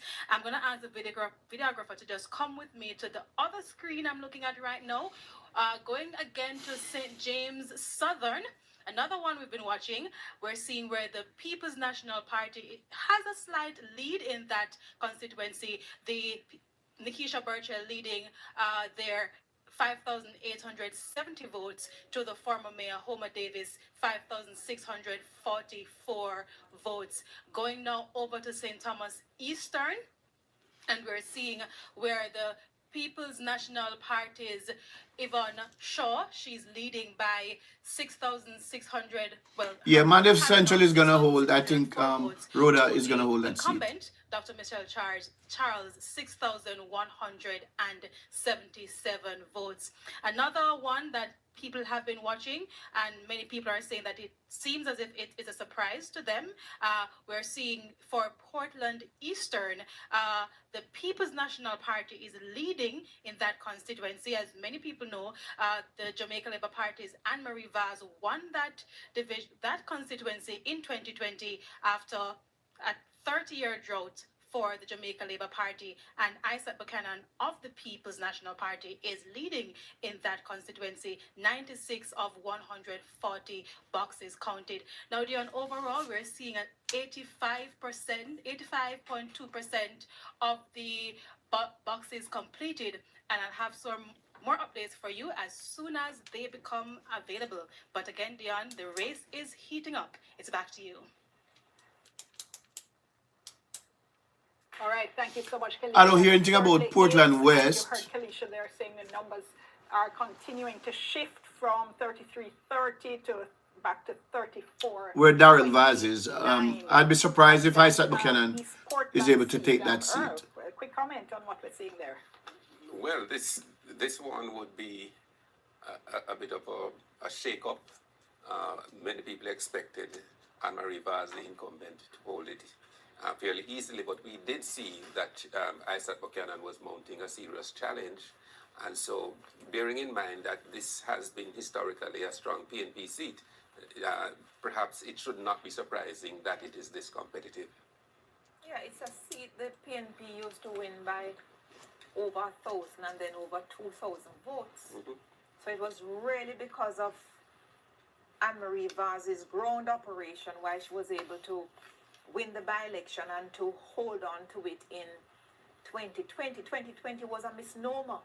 So what we're seeing now is a rebalancing of the scales. I expect at the end of tonight, the entire western belt of the country to go back orange because it was never really a green space. So Westmoreland 3, we see Eastern Westmoreland going to Dayton Campbell by over 1,000, which is how they used to win there, except in 2020 when Luther Buchanan lost by 11.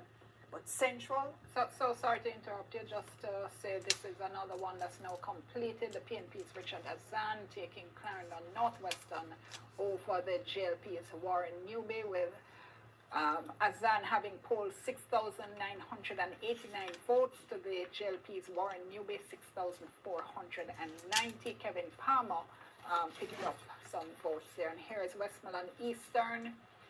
This is showing 121 of 123. So that's another one for the PNP, Azan. And of course, Bunting has won. 134 votes over Daniel Lawrence's 5,500. Of course, the opposition leader, Golding, has won. Central, 169 of 70, given now to Dwayne Vaz of the PNP, back in Parliament with 9,869 over George Wright. Dwayne Vaz. 8,326. Kathleen Greenwood with 39 votes and Don Foot with 38. And Westmoreland Western.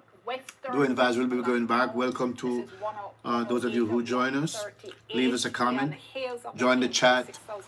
454 Garfield James. Share the live. Thank you. Gilbert James. We're talking politics tonight. We're looking at the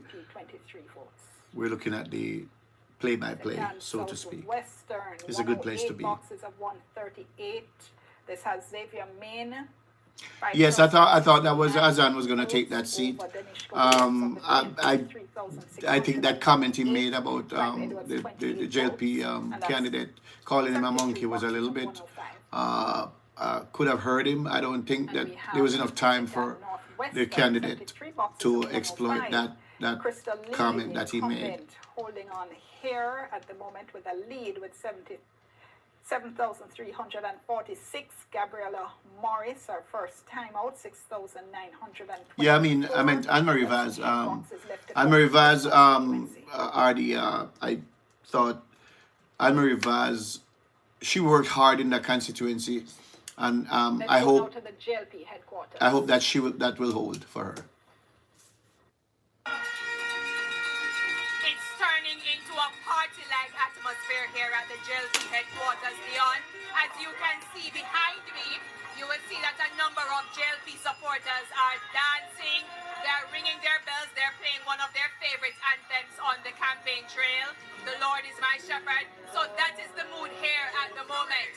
I'm now joined by another JLP supporter who is also dancing. Hi, good night. What's your name? Newton Harris. Why was it important for you to be here tonight? To celebrate our victory. Where did you vote? I voted in Western. Who is? Oh, that guy Azan. Right. Looking for you based on what you've picked up so far. Well, we always knew it would have been a close race, but we put Right. in the work. I'm not able to see Cliff Hughes. Yeah, I mean, the JLP is holding, and that's what's important to me. They're holding in some of the seats. Nikisha Burchell, that was Golding's side piece. She seemed to be doing. She seemed to be doing well in that in her race. I'm surprised, but let me tell you something. A big booty can get you far, brother, and a pretty face. She's a good-looking girl, and I think she's doing well down there. Just get another supporter. Can you talk to me? Hi, good night. Can you hear me? Yes, I can. What's your name? Zachary. Okay, I see you celebrating. You think you won? Yes, I do. I'm very confident for the JLP. It's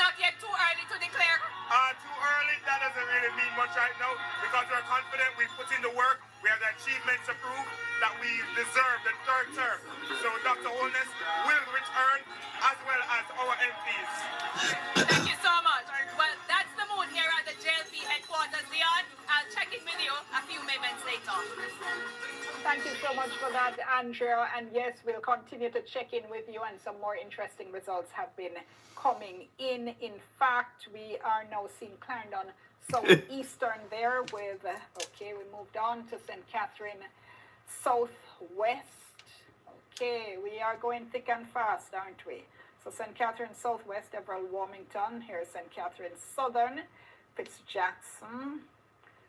And St. Catherine Central, Olivia Babsy Grange. So we're kind of moving fast through those. Okay, here we go. St. Elizabeth Southwestern, and as they... Did she just call us for the JLP? What is she doing? Do the honors here. Read the next couple of... What is she saying? Queen of the JLP, he's the incumbent, 9,044. Miranda Wellington of the PNP, 7,650. Miranda Wellington, war! She's gonna lose. Is that it always goes to the party that wins nationally.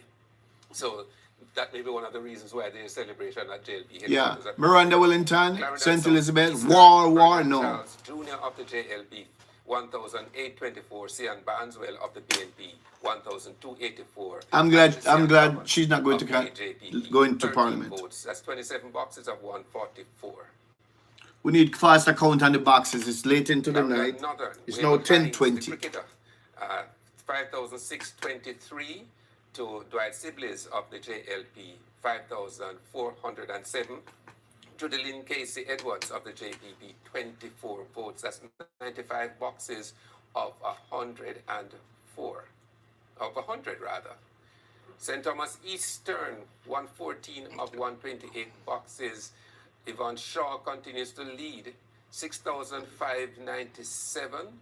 And the incumbent, Michelle Charles of the JLP, 6,188. Claudius Wong is on 31. And Jovian Blair of the JPP, 26. I still think Michelle Charles is going to take that seat. St. Thomas Western, James Robertson, the incumbent, 6,836. Hubert Williams of the PNP, 5,696. And Carleen Afflick of the JPP, 39 votes. That's 125 of 163 votes. Boxes, rather. St. Andrew West Central, the constituency of the Prime Minister. Very, very tight. 87 boxes of 105. Paul Buchanan of the PNP is now leading. 4,867 votes to Andrew Holness. 4,762. Wait. What? What you said, Earl? What? Are you stunned? You don't see one having a Wait. What did he just say?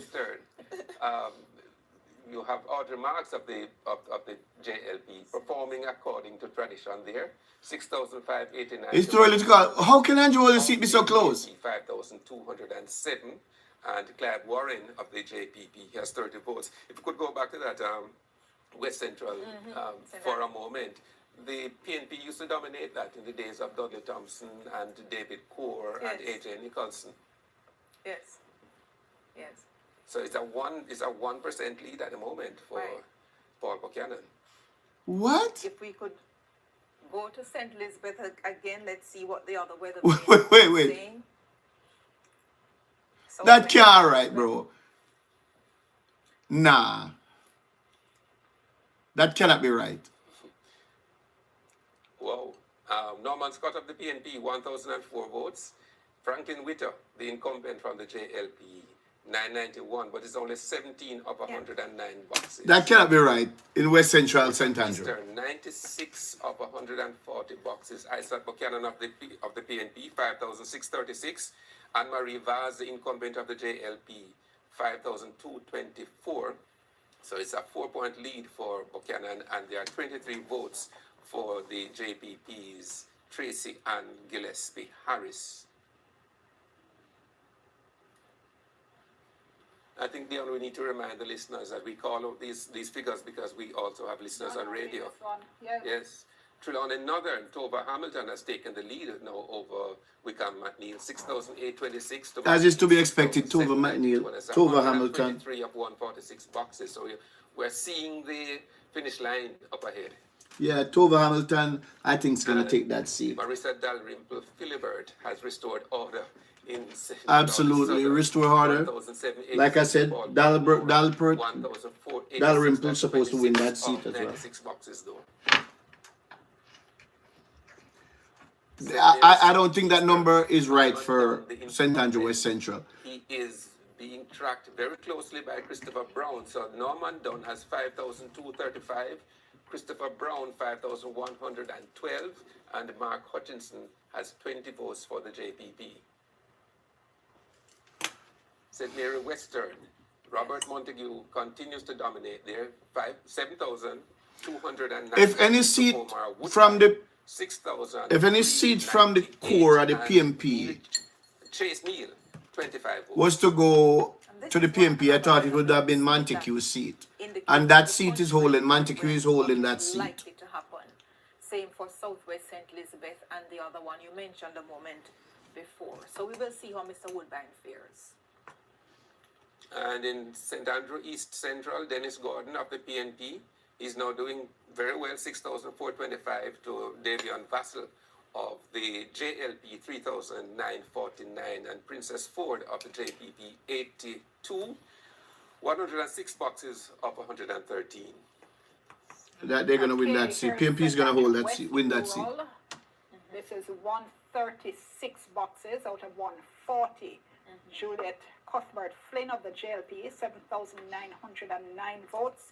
The PNP's Joan Gordon Webley, 6,994. And that's been called for Juliet Cuthbert Flynn. St. Andrew Northwestern, 101 of 112 boxes. Dwayne Smith of the JLP, 5,648. Ethne Miller Simpson, 4,124. Orlando Robinson of the JPP, 106.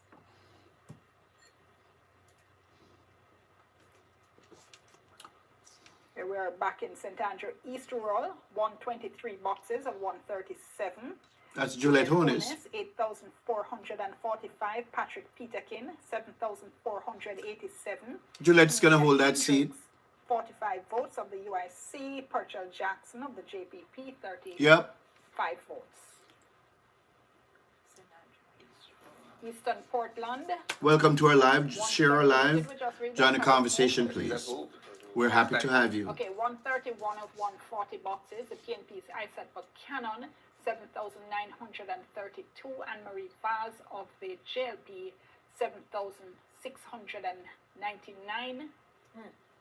Portland West, this is nearly finished, and 102 of 104 boxes. Daryl Vaz. 6,022 to the PNP's Doreen Campbell, 4,800. That's going to Daryl Vaz. Of the JPP, 22 votes. St. James Central, 103 boxes of 104. So this has gone to Heroy Clark now. 6,486. The PNP's Janice Allen, 4,620. Okay, and let's just take South, and then we go to a break. St. James Southern. This is nearly completed. Just one box left to be counted. And Nikisha Burchell, 6,398. Homer Davis of the JLP, 6,211. Leon Cunningham of the JPP, 16 votes. Let's go to a break. Looks like Nikisha Burchell is going to Parliament. Guys, when you join, please share the live. And please, let us hear from you. Leave us a comment. Even if you can't stay for long, leave us a comment. We'd like to hear from you. It's election night.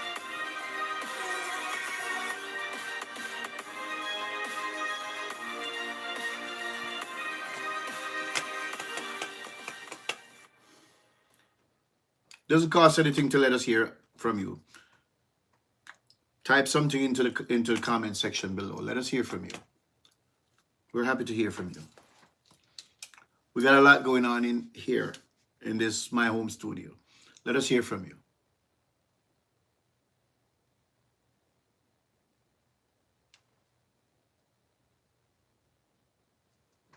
Yeah, Everett Warmington, he's not gonna lose his seat.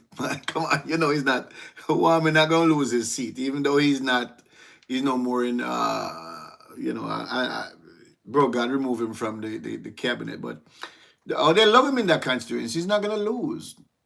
And Gillette seat called by another network. Gillette is not going to lose that seat either. Cuthbert Flynn, her seat has been called too. So the two Gillettes are basically returning to Parliament.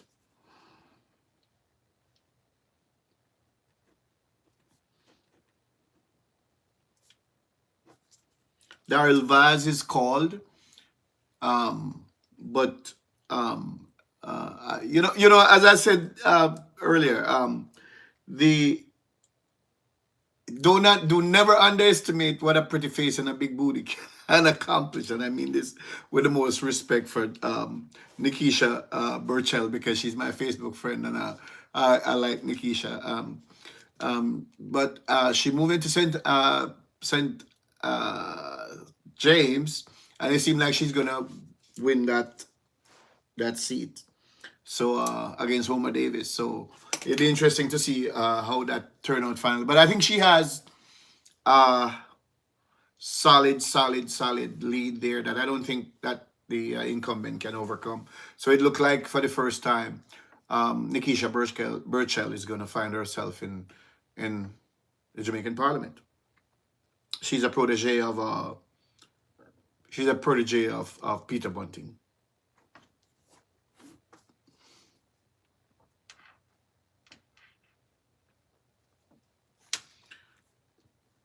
Guys, when you join, please share to your groups. Invite your friends to join. We have a discussion here, and we're happy to hear from everybody.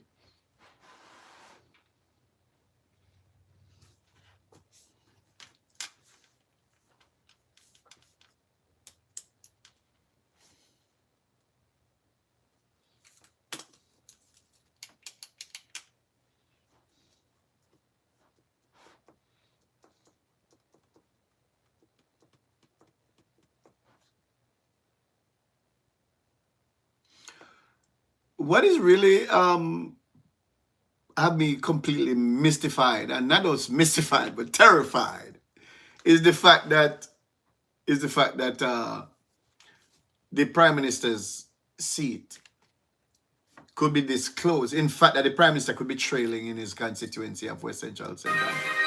This is absolutely crazy to me.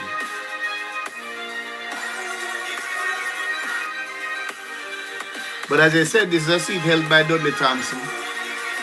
This is a seat held by Ryan Peralta after a while. So let's see what happens. I don't see the Prime Minister losing his seat. Thank you so much for staying with us for TVJ's ongoing live coverage of the 2025 elections for 2025. We got a statement from Flow a little while ago, so in case you've been having problems, Flow Jamaica has reported what they're calling a severe act of vandalism, which they say has disrupted internet, landline, and TV services for numerous customers in the areas of St. Catherine, Maypen, and Mandeville. And they said the section of fiber cable that was damaged had protective concrete slabs and sealed the manholes. Those were breached, and the company is restoring, they said, working to restore as quickly as possible. They said they're also condemning the act which has taken place, as you know, on election day. So if you're having difficulties, that might be the cause. All right, let's just look at what's happening here in St. Catherine, East Central. Let's see, this is completed. The JLP's Alando Terrelong has retained his seat with 6,364 votes. No surprise there. Of the PNP, that should be the end of Shaw's career. 179 votes. Let's go now to Jamila Maitland, who is in the constituency. Which one is called? Which one are the Prime Minister's seat? I'm on the Newlands Main Road in St. Catherine, East Central, where Jamaica Labour Party voters are in high celebration mood. Now, TV at a shop right now is the main attraction. You're saying that the election is called? For who? Right now, crowds of people just swarming around the TV. Wait. Ardy, I don't know. Wait. You're saying Nationwide called it? That I had, Alando Terrelong was comfortably winning, and I just saw now from their TV. Wow. I'm gonna wait, bro. Because I don't know what's going on. I'm gonna wait. I'm gonna wait. I'm gonna wait, Hardy. I'm excited. But the prime minister seat has me a little bit flummoxed, man. How could the prime minister seat be so close, man? Because me I tell you, him work. We talk about funeral. We talk about niner. We talk about graduation. So, Hardy, nationwide call it for the JLP? Every Thursday, for assistance. We talk about education, him dead there. We talk about all people, him dead there. Warren turn long. Cross the board. We talk about your house burned down, him dead there. 9-night funeral, him dead there. Oh God, man. I feel so excited. Why, Hardy, you have me a laugh, you know. Because, you know, I'm using TVJ. And the coverage, as you can see, I'm getting here. His party is not good, but now they're showing some people from the JLP. Terlang, I don't think that's any surprise. Terlang is one of the hardest working MP. So Raymond Price was destined to lose. I think that should be the end of his political career. But you know, they may make him a senator. PNP might appoint him a senator. So that's it. Lots of excitement, as you can hear. And they are tuning in to TVJ News, getting the live updates here of what's happening on our results show. There you have it. It's back to you in studio, Dion. Thank you so much, Jamil. And of course, TVJ is exactly the place for you to get all your Boy, ongoing coverage. how do you say it done, brother? May I wait a little bit more? Yes, Dion, we're almost at the finish line. 93% of all the boxes. Okay, see you always, yes. Yeah. But it's a shocker for me that it's so close now. The Jamaica Labour Party was leading by, well, it was 31 at one point, and now we're seeing it's back at 30 to 33. So the Jamaica Labour Party leading in 33 constituencies to the People's National Party's 30. An interesting one, Dion, that you pointed to earlier. We're going to go to it. We're seeing in St. Andrew West Central, the Prime Minister's seat. We're seeing the People's National Party's candidate, Paul Buchanan, leading in that seat. And we have 87 of the 105 boxes counted. So it's almost 82% completed. And we're seeing the People's National Party's candidate leading in the Prime Minister's constituency. And we're going to move over now to St. Andrew Northwestern, where we're seeing the People's National Party's candidate, Ethne Miller-Simpson. She is trailing the Jamaica Labour Party's candidate, Dwayne Smith, in that constituency. Going down now to St. Andrew West. But if Andrew loses his seat, Andrew cannot be the Prime Minister of Jamaica, you know. That's the thing, you know, RD. He has to win. He cannot lose his seat and be Prime Minister. So how could he be that vulnerable in his own constituency, brother? The People's National Party's candidate, Joan Gordon Webley, 7,157 votes. This is outrageous to me. That the Prime Minister could be in peril in his own constituency, even if the JLP win the election. This would be too much. Constituency in St. Andrew West Rural. And going over now, if the videographer could just come with me, we're going to St. Ann Northwestern, where we're seeing the People's National Party's candidate, Gabriella Morris, at 6,989 votes, to the Jamaica Labour Party's candidate, 7,383 votes in that constituency. Final one, Dion, before you important. I don't think he's going to lose anyway. We're seeing the Jamaica Labour Party's candidate still trailing the People's National Party's candidate, Anne-Marie Vaz, 8,072 votes, to the People's National Party's Isaac Buchanan, 8,290 votes. So as I said, we're almost there, almost at the finish line for this evening, Dion. 93% of the boxes counted. And again, the People's National Party leading in 30 seats, the JLP leading in 33 seats. It's back to you. Thank you so much. This is why I'm saying, how can they call election when the Prime Minister isn't even sure, RD? I'm a little bit flummoxed. Moving a little bit up and down, but the latest figures there, 33 seats in which the JLP is leading and 30 for the PNP. Here's St. Thomas Eastern again. This is 2 boxes left to count, 126 of 128. And this has been declared now for Rosemary Shaw of the PNP. The incumbent Michelle Charles has lost this seat, 7,284 at this point to Yvonne Shaw, and the JLP is Michelle Charles, 6,807. Here's Portland Eastern, 1 box left to count here. Isaac Buchanan, 8,290 votes. This is what Kelisha just read for us, but I wasn't sure of the boxes left to count. So we have 1 box left to count, in fact, in Portland Eastern.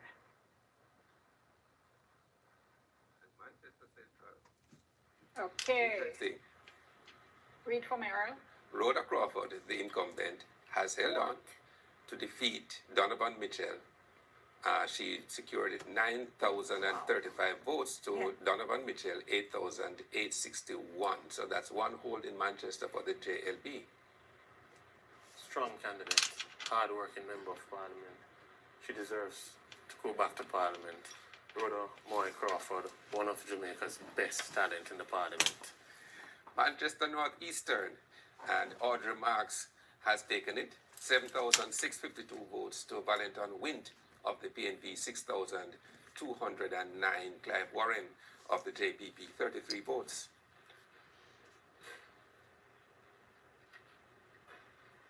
And it's tightening again in St. Andrew West Central, the Prime Minister's constituency. Paul Buchanan, 4,867 to Dr. Andrew Holness, 4,762. That's 50.5% to 49.5%. Trelawney Northern, and you have Tova Hamilton, the incumbent, leading Dr. Wickham McNeil, 7,408 to McNeil, 7,198, 131 of 146 boxes. It a get down to grave, you know, RD. James Southern, Nikisha Burchell of the PNP, continues to lead. Completed. Oh, in fact, I didn't see the tick. It's completed, so she has won it for the PNP. So that's 1 pulled back for the PNP from their last time. Where it begins.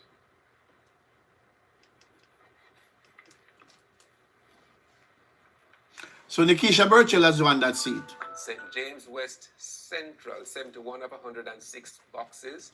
Marlene Malahu Fort, 4,193 to Andre Houghton of the PNP, 3,633. And Clifford Barnett has... Malahu Fort will hold that seat, as is Horace Chan, as will Horace Chan. I think what we're seeing is that the election is really down to the wire, and it's still anybody's game at this point in time. I think what the major... You don't think the PNP has lost? No, I think their players first. I think there's 2 players for us to reach at least at 32. Okay. You like listening to the Democrats watching the election and thinking that Kamala Harris still had a path. Hillary's had a path. There's a play for us, and I can see the play. Hopefully materialize. You can see the path of victory. I think I tell you, I hear the Democrats. Yeah, you were counting on Manchester Central, though. But I guess we traded it for West Central in St. Andrew. Oh, okay, here's St. Catherine, here's St. Catherine Southeastern here. This is 129 boxes out of 135. And we have the PNP's Alfred Dawes with 7,405 to Robert Miller of the JLP, 6,939. Casey and Radcliffe of the JPP with 64 votes. So 6 boxes left to count here. That's across the This was one Portmore of those area. PNP had some infighting in. Yes. And the question was whether it would have hurt Dawes. St. Mary's Southeastern. This is 109 boxes out of 112. And we have the PNP's Christopher Brown having pulled ahead a bit now with 6,313 votes. JLP's Norman Dunn, 6,293. Mark Hutchinson of the JPP with 25. Who is the JPP taking votes from? One was taken for the JLP. I'm sure I heard that. Who is it? Yeah, we're sweeping St. James, but, well, no, we're not sweeping I'm sure said the other one. St. James. Nikisha Burchell won a seat in St. James. Bobby Montague, JLP chairman. with 8,182. Omar is this Woodbine? Woodbine, Omar Woodbine. PNP 7,403. Chase Neal of the JPP with 31 votes. Who is St. Ann North. who is the JPP taking votes from? 7 out of 135. Crystal Lee is holding on to the lead with 7,428 votes. The PNP's Gabriella Morris 7,077. And here is St. Anne Southwest, 81 out of 105 boxes. The incumbent Xavier Main of the JLP, 5,561 votes. To the PNP's Danishka Williams, 4,104. Clive Edwards of the JPP with 30 votes. Go ahead. PNP has taken Kingston Central. So the JLP has won Kingston Central now. It's showing that the PNP has taken Kingston Central. Let me see. What? With 100% of the boxes counted. It's Okay, here we have it on screen. Steve McGregor pulled ahead. This is Majesty recount. 4,739 over Donovan Williams of the JLP. The incumbent 4,727. Swanee did the maths for me. That's 12 votes. 12, yes. This one is headed to a magisterial recount, but the preliminary vote shows Steve McGregor of the PNP the winner, Garth Barnett of the UIC with 23 votes. And just to say for viewers and listeners that when you have these kinds of close results, as I said, it's inevitable the parties are going to ask for a magisterial recount. When you see like 200 or 50, that sounds like a small margin, but you're not overturning that in a magisterial recount. 12 votes they might be hoping to overturn. Clarendon Southeastern, Pernell Charles Jr., 94 boxes out of 144, 6,004 votes. Sian Barneswell of the PNP, 4,805. Sian Thomas, 38 votes. So Clifford, you start perk up again. All right, brother, if you say the JLP win, me I have to go with you, because you're listening to another network and me focus on what me there. Here's Northern Clarendon, 95 boxes out of 100. The PNP's Wavell Hines, 5,000. Okay, this declared for Wavell Hines. So the cricketer heads the parliament. So we'll have a cricketer and an Olympian, it looks like. Yeah. No, well, Nether Soul is another, but he played for Jamaica. He was another cricketer in Parliament years and years ago. Even what's his name? Former PNP Gensec. His name is slipping me now. He's in St. Andrew. Julian? Julian, he's a former cricketer. At the youth level. Yes, okay, good. Yeah, we're talking. Yeah. 129 boxes of 135. St. Ann Northwest, Crystal Lee continues to lead, 7,547 votes to Gabriella Morris, 7,000. You know, Ardy, I think Dean Jackson Miller knows that the election is lost. Listening to her all night, I think she knows the election is lost for the PNP. But I'm still gonna stay on this network as we go along. Of the JLP, 5,516, and Trisha Stewart Angus, 36 votes. Okay, let's just give you this last one and then we go to the break. So this is nearly completed. So we can say Everard Warmington, this has been declared. Everard Warmington retains his seat. Let's go to a break. Stay tuned. You can hear some of the critical seats. We're still waiting to hear final results. We're back in a moment.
I'm just a little bit amazed at the Prime Minister's seat, and that has me on pins and needles. I don't know if anybody knows anything that I don't know. I cannot imagine for the life of me how the Prime Minister's seat would be this close. For all intents and purposes, seem like the PNP are clawing back some seats. You think so, Hardy? I think the PNP are clawing. The PNP they're clawing back some seats.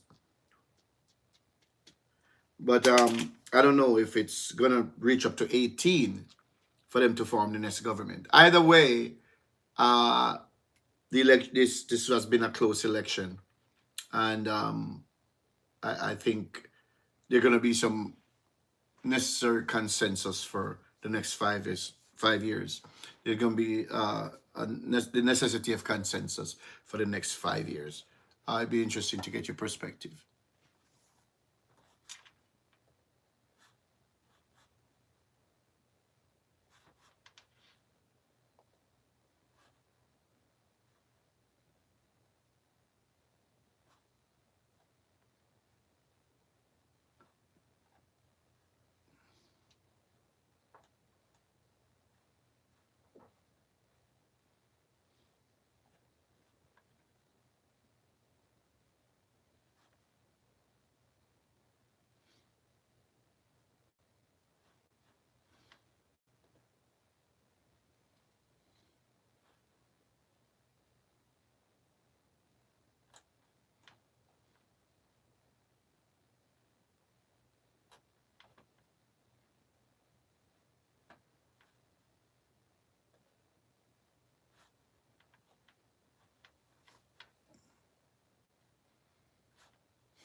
With us as we continue our live coverage of the 2025 elections. This is Vote 2025. Kalisha is at the EOJ headquarters. Kalisha, what's the latest? Thanks, Dion. So far, 96% of all boxes counted, and we're seeing the Jamaica Labour Party still maintaining the lead. 34 seats for the Jamaica Labour Party so far, to the People's National Party 29. Going over back to our chart here, looking at the Prime Minister's seat, that's St. Andrew West Central, we're still seeing where the People's National Party's candidate is maintaining the lead in that constituency. 87 of 105 boxes to go, so we're still not there as yet, Dion, so things could change in that constituency. Going over now to St. Andrew West Rural, where the Jamaica Labour Party's candidate, the incumbent Juliet Cuthbert Flynn, she is still leading in that constituency, 8,290 votes to the People's National Party's candidate, Joan Gordon Webley. She is at 7,157 votes so far, 138 of 140 boxes right there. Now moving further to my right, well, we have some of the declared seats on top in terms of the Westmoreland Eastern, where the People's National Party won that seat. Going down now to Manchester Central, where just one box to go, and the Jamaica Labour Party is maintaining that lead in Manchester Central. Going over now to Portland Eastern, all the boxes have I agree with you. And the I'll respond when National she's Party's finished. candidate Isaac Buchanan has won that constituency. Now, Dion, I will be providing some more updates shortly because we're almost, as I said, almost there. 96% of the boxes counted. It's back to you. Thank you so much, Kalisha, and really, really interesting here. So Isaac Buchanan has won that seat. The drug dealer has beaten Anne-Marie Vaz. I I still believe this way first to go, but regardless of how it pans out, I think the big sign that we're getting from the people across the country is that they want change. They want to see some form of change. I think This is the spinning that has and I see started. that's the signal that we're getting. The people want change. We're seeing it in the Prime Minister's seat, and we're seeing it across the country as well. Consistency is key. At the start of the night, I said we'd win, and we're there. We're almost there. We Well, have one owner didn't have it right because the two of you said you were going to win. So, you know. Yeah, but it's clear when you look at seats. Yeah, the turmoil in PNP will be brutal. Trust me. Mark Golan is gone. Performance. When you look at Norman Dunn holding on in his St. Mary's seat. Tell me what has surprised you. A surprise is that Anne-Marie Vaz. It's a big surprise. Yeah, that's a surprise for me. My numbers. She's a hard-working seat MP. I thought would have won. It's not to be based on what we're seeing so far, but that's a big surprise for me tonight. Clifford, what's that surprised you? Manchester Central was a surprise for me. I think that's that we confidently could have taken. So seeing how well Rhoda played out, that was very much a surprise for me. Okay. You did that, perhaps you misinterpreted or I'm surprised that she's been doing. Yes. the drug dealer won I in think Portland. in my head, I had it, or that her I guess win in 2020 was mainly because of how broken the PNP base was at the time. And I thought it is that, you thought about me, I've done necessary work to mend the fences in that seat. But I guess her being known to be a hard worker is enough to push her, or was enough rather to push her across the line. There's Clarendon Southeast, 120 boxes of 144, and we're seeing Pernell Charles Jr., 7,617, Sion Barneswell of the PNP, 6,832, Sion Thomas with 49 votes. And where are we going next?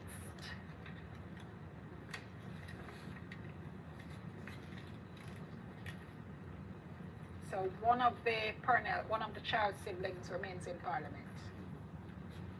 Trelawney, Northern, we still have 5 boxes left. Let me see what y'all think about So I haven't heard anything as is customary. Toba Hamilton of the JLP, let's stick to the numbers, I can't go wrong reading numbers. 7,894 to the PNP's Wickham McNeil, 7,746. St. Elizabeth Southeastern, 94 out of 109. Franklin Witt of the JLP, 8,000. Okay, I think 8,220, and Norman Scott of the PNP, 6,176. Raymond Dobbs of the JPP, 39 votes. What I haven't heard, as is customary, 37 is Juliet Holness, 8,617. Patrick Peterkin, 7,865. Kamisha Hendricks has 46 votes, and Purcell Jackson, 38. Purcell, I think. St. James West. my haven't seen this far. constituency of Northeast St. 106. Catherine. The JLP's Marlene Malahoo, 4,000. I haven't heard anything about that seat. That's a sure JLP The win. PNP, 4,122. Clifford Barnett, 15 votes. It seemed like, as you said, the JLP will hold on. I don't know. I think right now, I think it's just a matter of spread. How many seats the JLP will retain. It was a close election. We've seen the PNP claw back. I think their base was rejuvenated, but I still think at the end of the day, the JLP will win this election and return the JLP to office as the government to run the country for the next 5 years. Having said that, I am still a little bit lost at the last for words, literally. That One the box left here, and Norman Dunn of the JLP, 5,006. I beg, let's start over. Norman Dunn of the JLP, 6,500. Dunn will retain his seat. Christopher Brown of the PNP, 6,575. Mark Hutchinson, Dun- 26. I knew Dunn would retain that seat. But as I was saying, the seat that really is bugging me right now is the Andrew Holness seat. How could the Prime Minister be behind in his constituency? That is something that's really, really have me like completely disconcerting. And there's a difference between Steve McGregor and Donovan Williams of 12. Trelawney Southern, 26 boxes of 96. Marissa, I feel like we've been stuck here. Dalrymple. Philibert, 1,787. Paul Patmore of the PNP, 1,486. But if we could just pause on the counting, on the numbers a little bit, because, you know, coming into this particular election, what I had and what I've been sharing throughout the night with Clifford. You're speaking of who?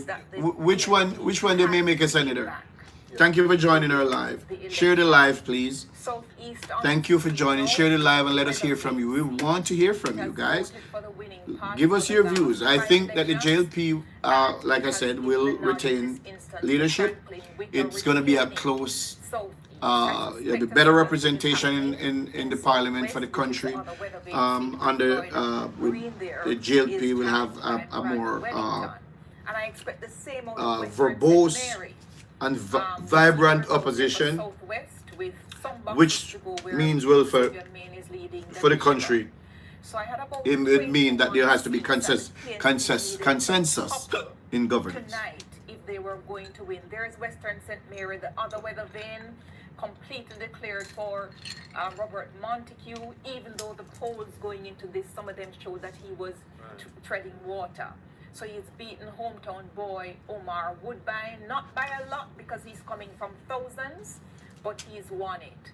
So against the 21 that I think the PNP needed to take, so far they have taken only 14. Yeah. So the 14, as good as those are. You know, at the start of this process, I said in a post that the PNP needed to hold 14 and win 18 in order to win a one-seat majority to form the next government. Many people laughed at me and said it was quite doable, and I was, it was easy to do. But I didn't think it was easy to do. Taylor Park here in Western Hannibal, where the counting is still going on over here. I'm now joined by a PNP supporter who is outside here and she's extremely excited. Talk to me about how you're feeling right now. I'm feeling extremely happy at this time because I know that Western Hanover is going up to the People's National Party. And I know that one day when I don't get comforted, they are going. It's still early days yet. I know. Nothing has not finished yet, but why is it that you're so confident? Because of the votes that we already get so far, we know that we are leading. You understand me, so I know that Edelman is the winner for Western Hanover tonight. All right, thank you so much. So, as you just said, Heather Miller is going up against the incumbent Tamika Davis of the Jamaica Labour Party. We will be here on the... It was nice, Hardy. Thank you. It's back to you in studio. All right, thank you so much, Anthony Logg, for that. And as you can see, we have our reporters on the ground, and here you're seeing the numbers. This indeed has been called for Heather Miller Bennett of the PNP. Let me see, there's one box left, but the numbers here, 6,969 votes to Tamika Davis's 5,859. Leonard Sharp of the JPP picking up 50,000. And we're back with West Central. Has this moved? This hasn't moved. This is the Prime Minister's constituency, listeners and viewers, and we've been seeing this result for a little while, so we're, of course, monitoring closely to see where it's going on. It'd be interesting to see what happens to the Prime Minister's constituency, because if the Prime Minister loses his seat, he cannot be the Prime Minister. So somebody would have to resign their seat and make him take over that seat and become Prime Minister. I don't know how that would work, but this has me a little bit flummoxed. I gotta be honest. That his seat could be this close. And I know that was a seat held by Dudley Thompson back in the day. It was a seat That And by the So way, I think which one I haven't seen for a while is that other Yeah. St. Elizabeth. that Mall Road But slowly. east. Yeah. seat, so that Mall Road seat. Who won that? we haven't seen it come Didn't up. Zuleika Yeah. take that? Was it declared? I think so. Well, Zuleika they haven't just- come up for. You could declare. By the way, it's uh, particularly 100% important because of what has happened with the telecom services. Many people are actually listening on radio. Right. So it's very important that they get these results. Yeah. There we go. This was with 1 box left to go, 124 boxes of 125. So we got Jess of the PNP 8,283. So this indeed has been declared for Jess of the PNP over Delroy Slowly of the Jamaica Labour Party, who at this point had polled 7,693. And Myrie of the JPP picked up 20, and Joseph Patterson of the UIC picked up 11 votes. This is a long-standing PNP seat. This is really just a rebalancing of everything with the anomaly of 2020. This is Kern Spencer, Raymond Price, and then Evan Redmond. This used to be a very strong PNP seat, so no surprises there. I would say Watercraft though, seat I as would well.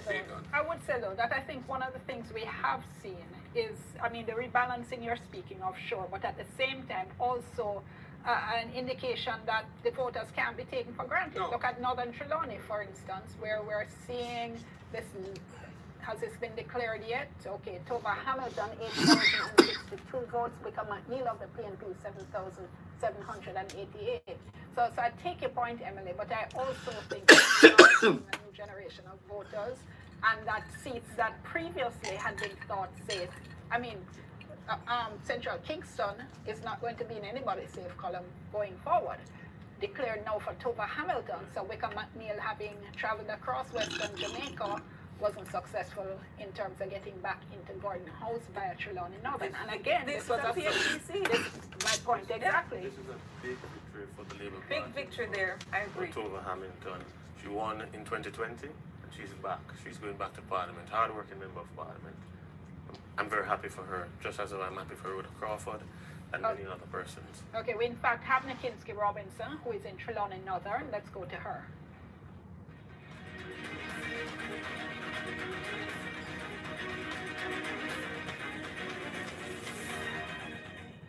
I'm now at the Trelawney Multipurpose Stadium in Falmouth, where the counting has been concluded for the Trelawney Northern constituency. And the word that I'm getting from the election officials is that the seat was successfully retained by the incumbent member of Parliament who was seeking a second term as MP, Tova Hamilton. Now, she is the first female member of Parliament for Trelawney Northern, and she has successfully done so tonight from what we've heard. She was going up against the People's National Party representative, Dr. Wickham McNeil, who is the political juggernaut, who is not new to the scene at all. And so he was seeking redemption because he was unseated when he served as Member of Parliament for Western Westmoreland in the 2020 general election. We saw very frantic and chaotic scenes here tonight where even one of the Jamaica Labour Party supporters, in the height of their excitement and partying, she passed out and she was rushed to seek medical attention. We've not gotten any word as to her state right now, but we're hoping that she is recovering well. But now the place has been emptied out. The lot is really and truly emptying out right now. As you can see behind me, there's a huge Jamaica Urban Transit Company bus, and just before we started we saw very long lines of traffic emptying out the lot, heading back onto the main road. So the polls have closed, the counting has ended, and it seemed to have been Miss Tova Hamilton from the Jamaica Labour Party who was first past the post tonight. I think we were talking about the seat, and as I was saying, I think this exactly makes my point. The parties can no longer afford to be complacent and think of seats as, oh, safe PNP or safe JLP seats. And I think that's actually great for the country, great for the constituencies themselves, and overall, as I've been saying, great for democracy. Yes, I agree. Quite a few of the young women from the JLP who won in 2020 have been returned in 2025. Over Hamilton, Rhoda Crawford. Crystal Lee. Okay, here is Juliet Holness's seat now. St. Andrew East Rural, 130 of 137 boxes declared for Juliet Holness. So the former speaker holds on to her seat. Yes. If we can spend a moment and try and figure out what is happening in West Central St. Andrew, when it comes up on the screen, I want to see what is going on with the Prime Minister. Well, I mean, the numbers hadn't moved, so. Right, but when we get an update, it will move in favor of the Labour Party. The numbers, Right, so the same. This is the same, that's what I'm saying. It's been the last 2 or 3 times it's come up, it's been the same. So I suspect the next time we see it, it'll probably be completed. Yes. I know a lot of the time, well, I get nothing. I know a lot of the time, That the is people why- who are that- watching the counting. That is why I'm saying when it's changed the next time, you'll see party leader Dr. Andrew Holness. Good I mean, for what we have here is that northeastern, or what my side is saying, that southeastern St. Mary for Norman Dunn, for Christopher Brown. Yeah. No, So- sorry, you just got yourself in a little bit of trouble there with your party people there. Well, there right it is. now, Yeah. Dr. Dunn is leading. Yeah? So, But he hasn't changed from where it was before. right, so there's only one box left there. And so you're saying that. You're saying it's been called. That's my understanding as well. By 12, I understand Another Norman one Dunn going has to lost. ministerial. On a magisterial recount. Yes, but we will see. So whose column was that in for anybody? That was a mistake for the PNP in my column. They needed to take back Southeast St. Mary. And they have, but again, I said, based on my count, it's still coming up a little short because of, the other areas that have not come fully. Yeah? So, That's one of those cases, if indeed that win is confirmed, in which the PNP finally managed to take back a seat that has been with the JLP, for several terms. Yes.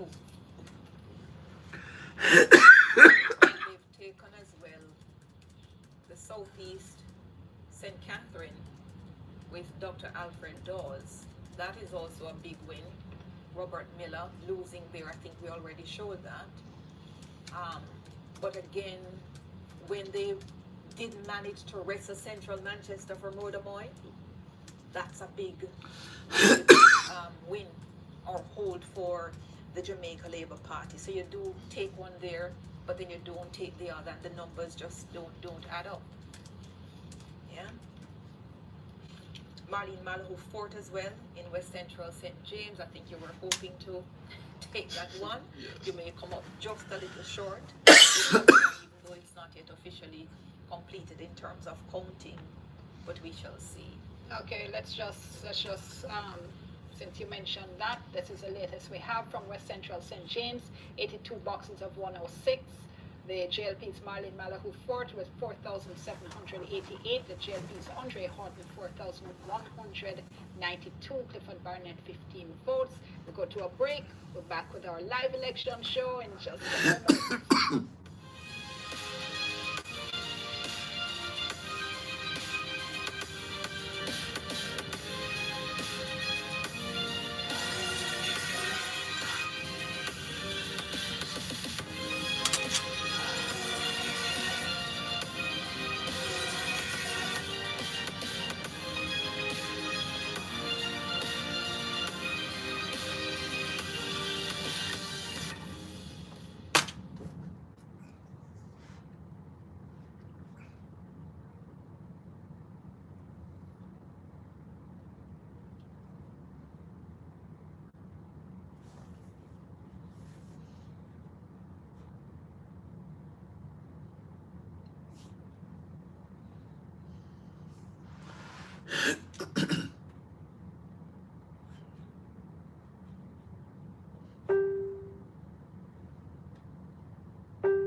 Thank you so much for staying with us. You're watching TVJ's live coverage of the 2025 general elections in Jamaica. So let's just take a moment and bring you up to date with everything that's been going on.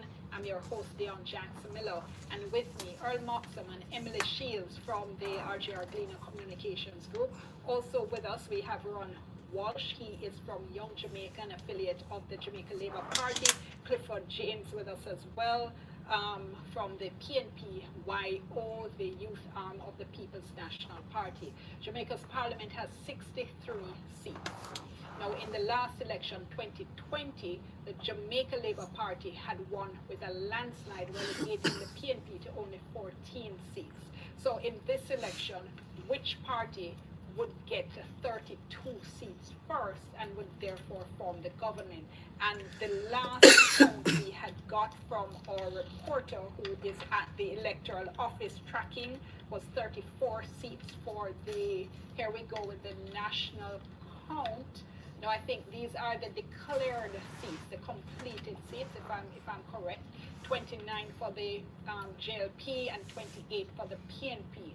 The last count we had got, though, in terms of how all the seats were trending, was that the Jamaica Labour Party was leading, we had been told, in 34 seats, and the PNP leading in 29. So there are a few critical seats that we have still been watching. And here we have St. Mary's South East. And the PNP's Christopher Brown has taken this with 6,642. He has defeated the incumbent Jamaica Labour Party's Norman Dunn, 6,631, and that is an 11-vote difference. Got it right that time. We'll pause on that because this, just I one think, second. is the Mark second time. Hutchinson of the JPP polled 26 votes. Almost sure this is the second time for an 11-vote win in St. Mary, Southeastern. Didn't Dr. Winston Green win by 11 over by the same Dr. Norman Dunn before? So this is interesting. We'll also head to a magisterial recount, but on the night, each of them having the 49.9%, but just split by 11 votes. All right, we're still stuck on this, but just to remind our listeners as well, the count that takes place on election night is a preliminary count. Now, after tonight, then we will have what is called the final count. At the end of the final count, the parties then have the opportunity or the chance, if they wish, to apply for what is called a magisterial recount, which a parish judge would do. Normally you do that when you have a very, very small margin, and I was saying a little bit earlier on in the evening, a margin of 200 votes or 100 might sound like a very small margin, but you're not going to get that overturned in a magisterial recount. That is when now the parties are going to scrutinize, and the judge would scrutinize every single ballot, and you start to get arguing over where this X was marked, and if this ballot was invalid, and if this one was discarded and should not have been discarded. So there is a process that is going to be put in train as soon as tonight's preliminary counts are over. Here we have Trelawney Southern now, box 44 of 96, Marissa Dalrymple Philibert with 2,823 votes, and the PNP's candidate Paul Patmore 2,608 votes. Just a reminder for our viewers, for our listeners, you'll hear me, all of us, we are here reading out the counts. That is because we are live on not just radio, but also not just TV, not just the internet, but also radio. So we are accommodating our radio listeners as well. And we thank you all so much for being here with us, wherever it is in the world you are joining us from. We know we have a huge following in the diaspora. We're happy to have you here with us as well. So that one, that still looks like only about 50% gone there. And I know we had heard that Paul Patmore was likely to do well. Yes, yes, but we'll see what happens when the final numbers come in there. So I would ask you, Earl, is there anything that has surprised you so far? No, I expected it to be very close, yes. And therefore I'm not surprised at how close it has turned out to be.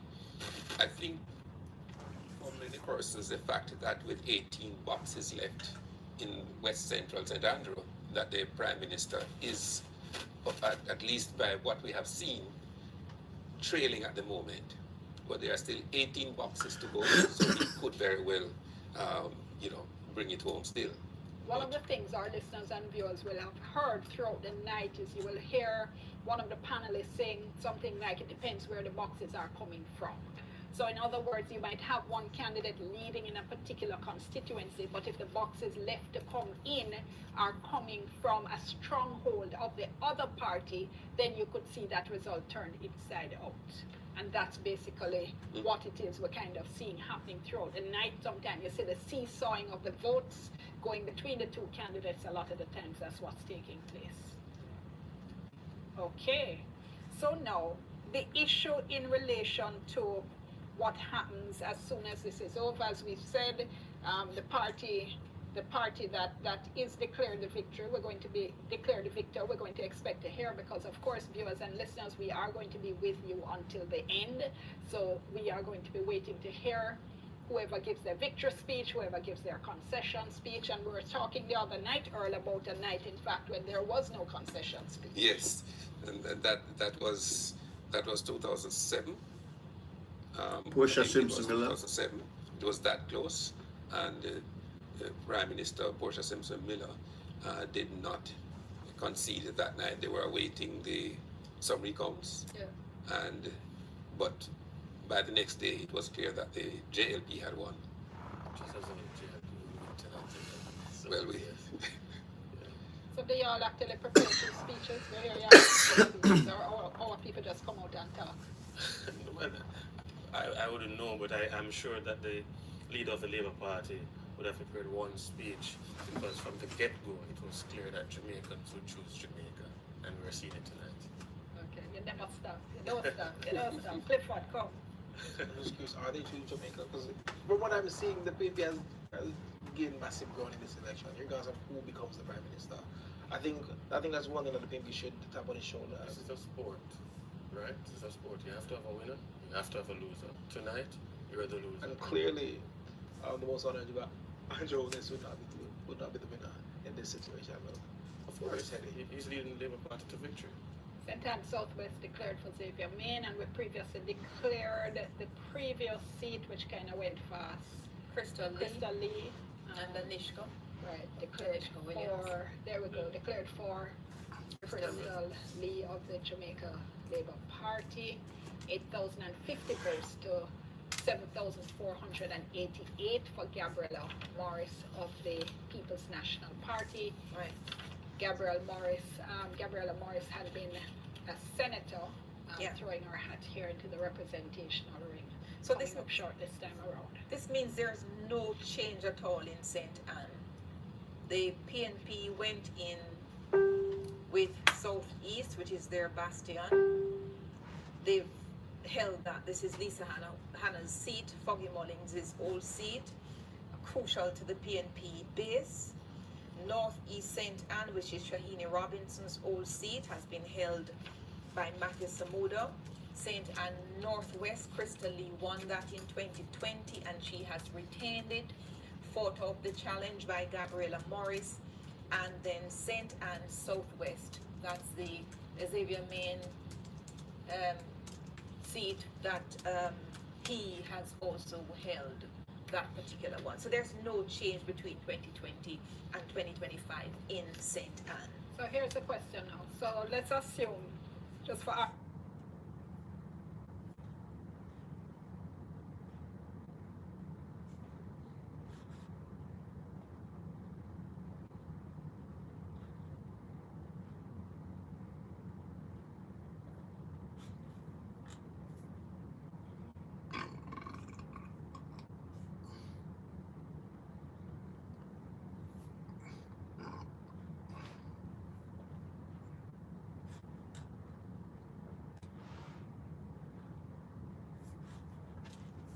arguments.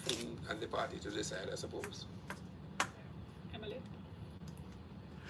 Yeah, there are a couple ways that I will look at this. I keep saying that this is Lisa 2020 was an electoral anomaly. It still is in many respects. So that what has emerged from 2020 is that the people are willing to re-elect a very hard-working member of parliament, even if that When you member join of our live, parliament let us hear from started you. out We as an really, really anomaly in appreciate you. 2020, but they've continued to doing good work.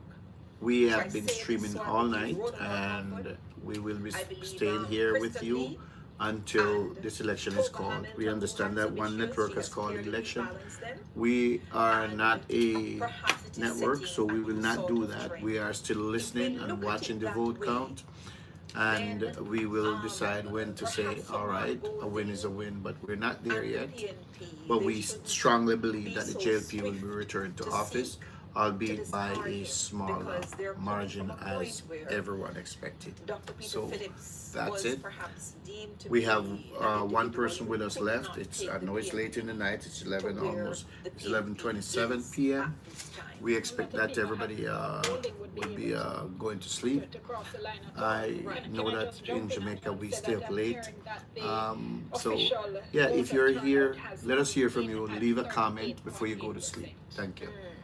which is bad. That is 1% above the COVID year. Yes.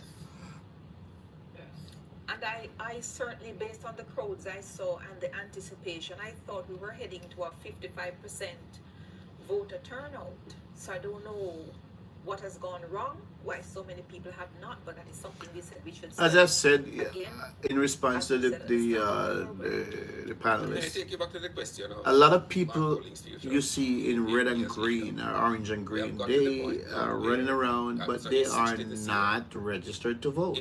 And this is why you cannot look at crowds and say election is going this way, it's going to go that way. Because Jamaican people have this propensity of taking whatever they can get, a box food, whatever they can get, and not voting. That has been how it is in Jamaica. And I think that might, despite what I said earlier, it may be one of the things that they will consider when deciding whether to stick with the leader or seek a younger person to take them forward. We're going back to EOJ now with Kalisha.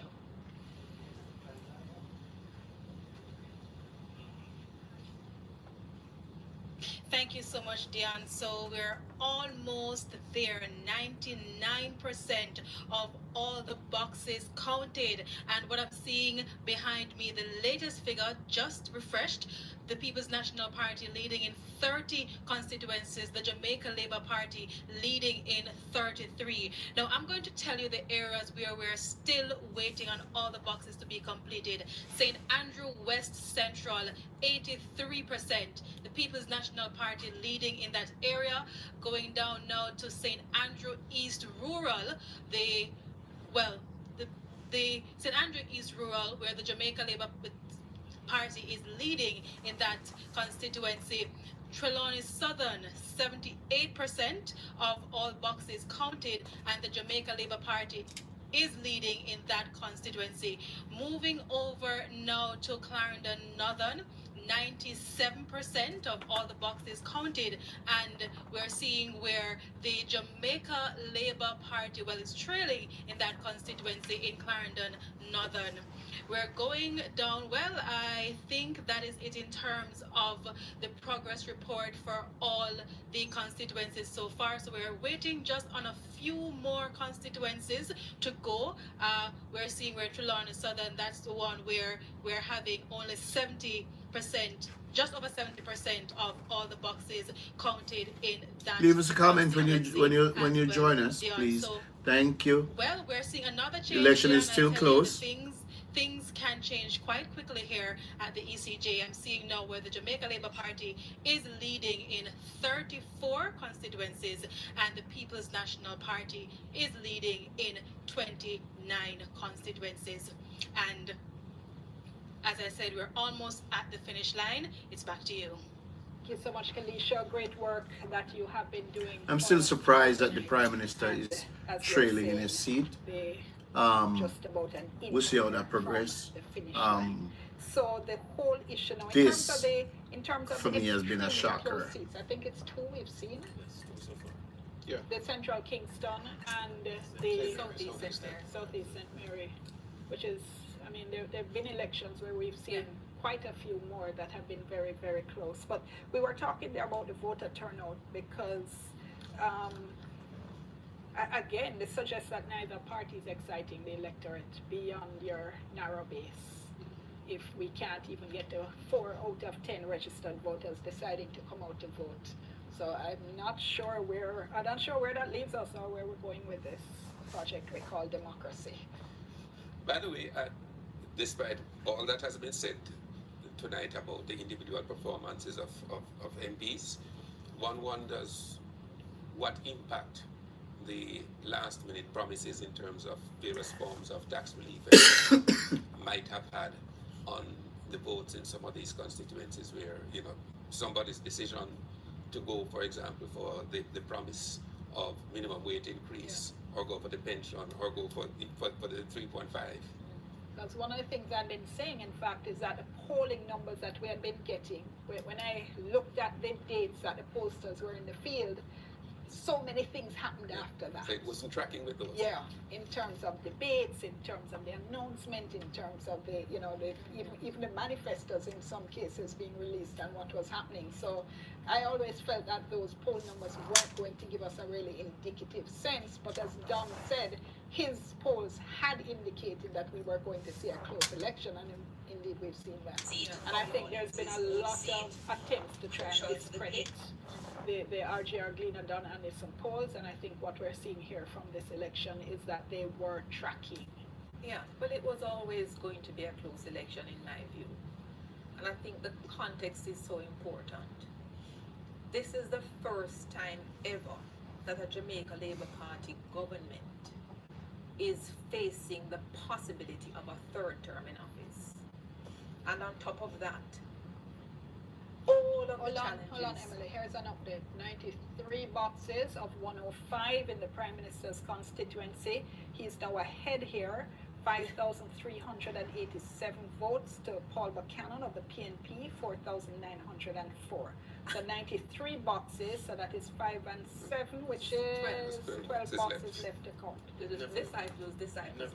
No, I can visualize Desmond McKenzie wiping the Prime Minister's face with the change in the set, because that must have been a moment. Paul Buchanan did say he's going to unseat Andrew Holness, and he has come pretty close, but things are changing.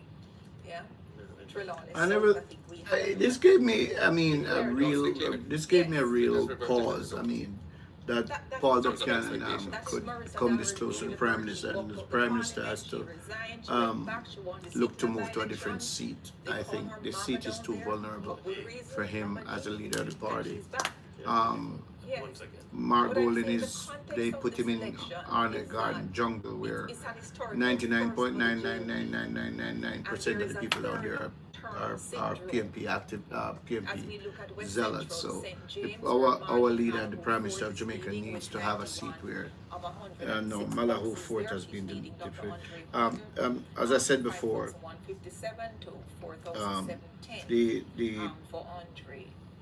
the JLP will be returned to office. Syndrome, and for all of the kitchen sink and so forth that has been thrown at Andrew Holness and the Jamaica Labour Party, they will be returned to office. One really shouldn't be able to recover from that and to even win a third term with all of those conditions prevailing.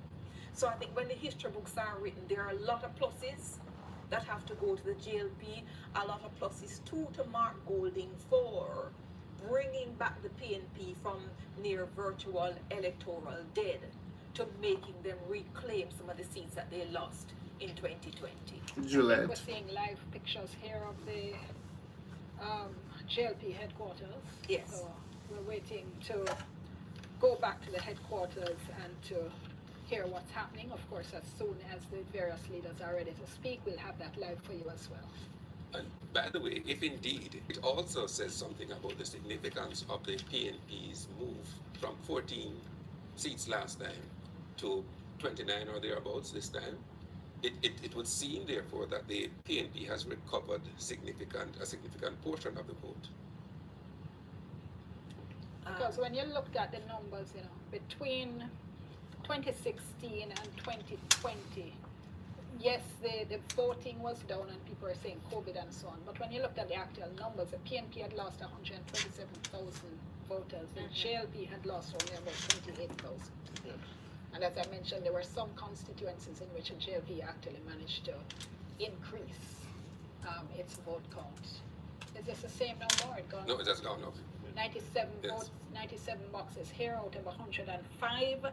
And your wholeness of the JLP, 5,989. Paul Buchanan of the PNP, 4,923. Right. And I think a story will have to be told as well about this come-upance with the 3rd of September. Because it was the 3rd of September 2006. People as election nears. 3rd of September. I just wanted to 20, what, 16? 16, yes. 2020? 2020 rather. a political party. And now the 3rd of September 2025, which is the People as election nears. I just wanted to look at a little bit of mathematics for you. talking fixed election day, but As it stands now, the JLP has 49 seats in the parliament. of September for the third, And third the time PNP has 14. Just to say that There are 63 has now been seat declared parliament. for Prime Minister Andrew. As expected. As expected. You did say that. As expected. Very good run, Mr. Buchanan. Very good run, Paul Buchanan. You did promise you'd beat Andrew Holness, and you came pretty close to that, because I didn't even look at West Central in my calculation, because I thought it was a done deal. But he's done well. Yeah? Clifford, you ready to concede him?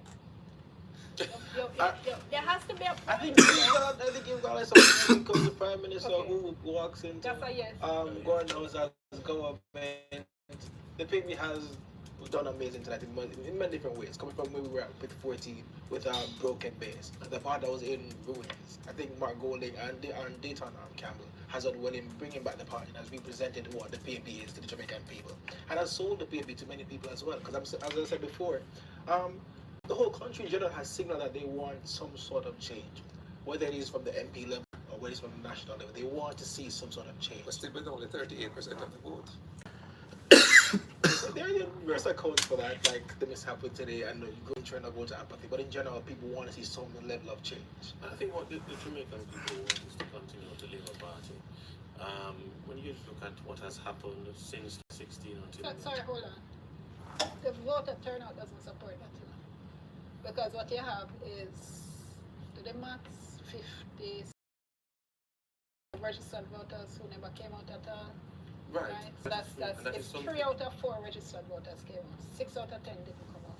Now, when I did the math in 2020, when we had about the same voter turnout, when you looked at how many people had voted for the party in power, which is the JLP, it was actually only 20% of registered voters. So because the voter turnout is so low, you're essentially a minority government in terms of support from the voting public as a whole.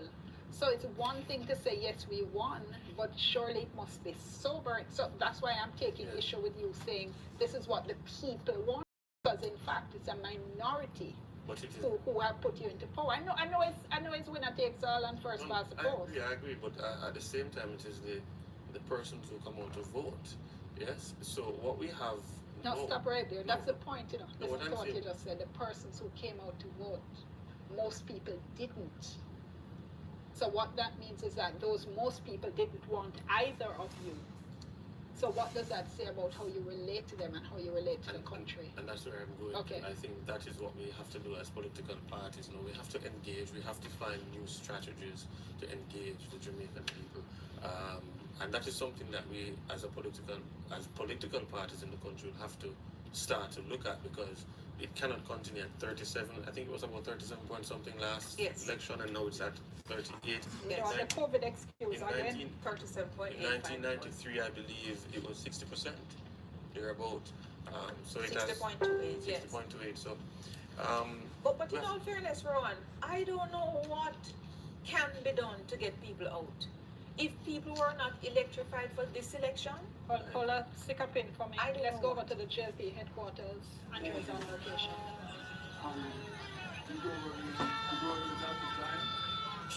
Thank you very much, Dion. The mood here at the JLP headquarters shifted a bit earlier when they saw. All right, we're gonna end this live right now. We're gonna move on, I think. When he was leading a bit. So the numbers shifted a bit. I'm going to speak We're to going to take this win. When you saw the numbers shifted, We're going to take this win.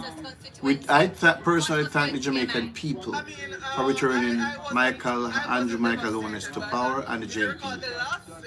Peace. When the count started for the Prime Minister seat, he was also trailing. So if you look at the historic count of that seat, you see that the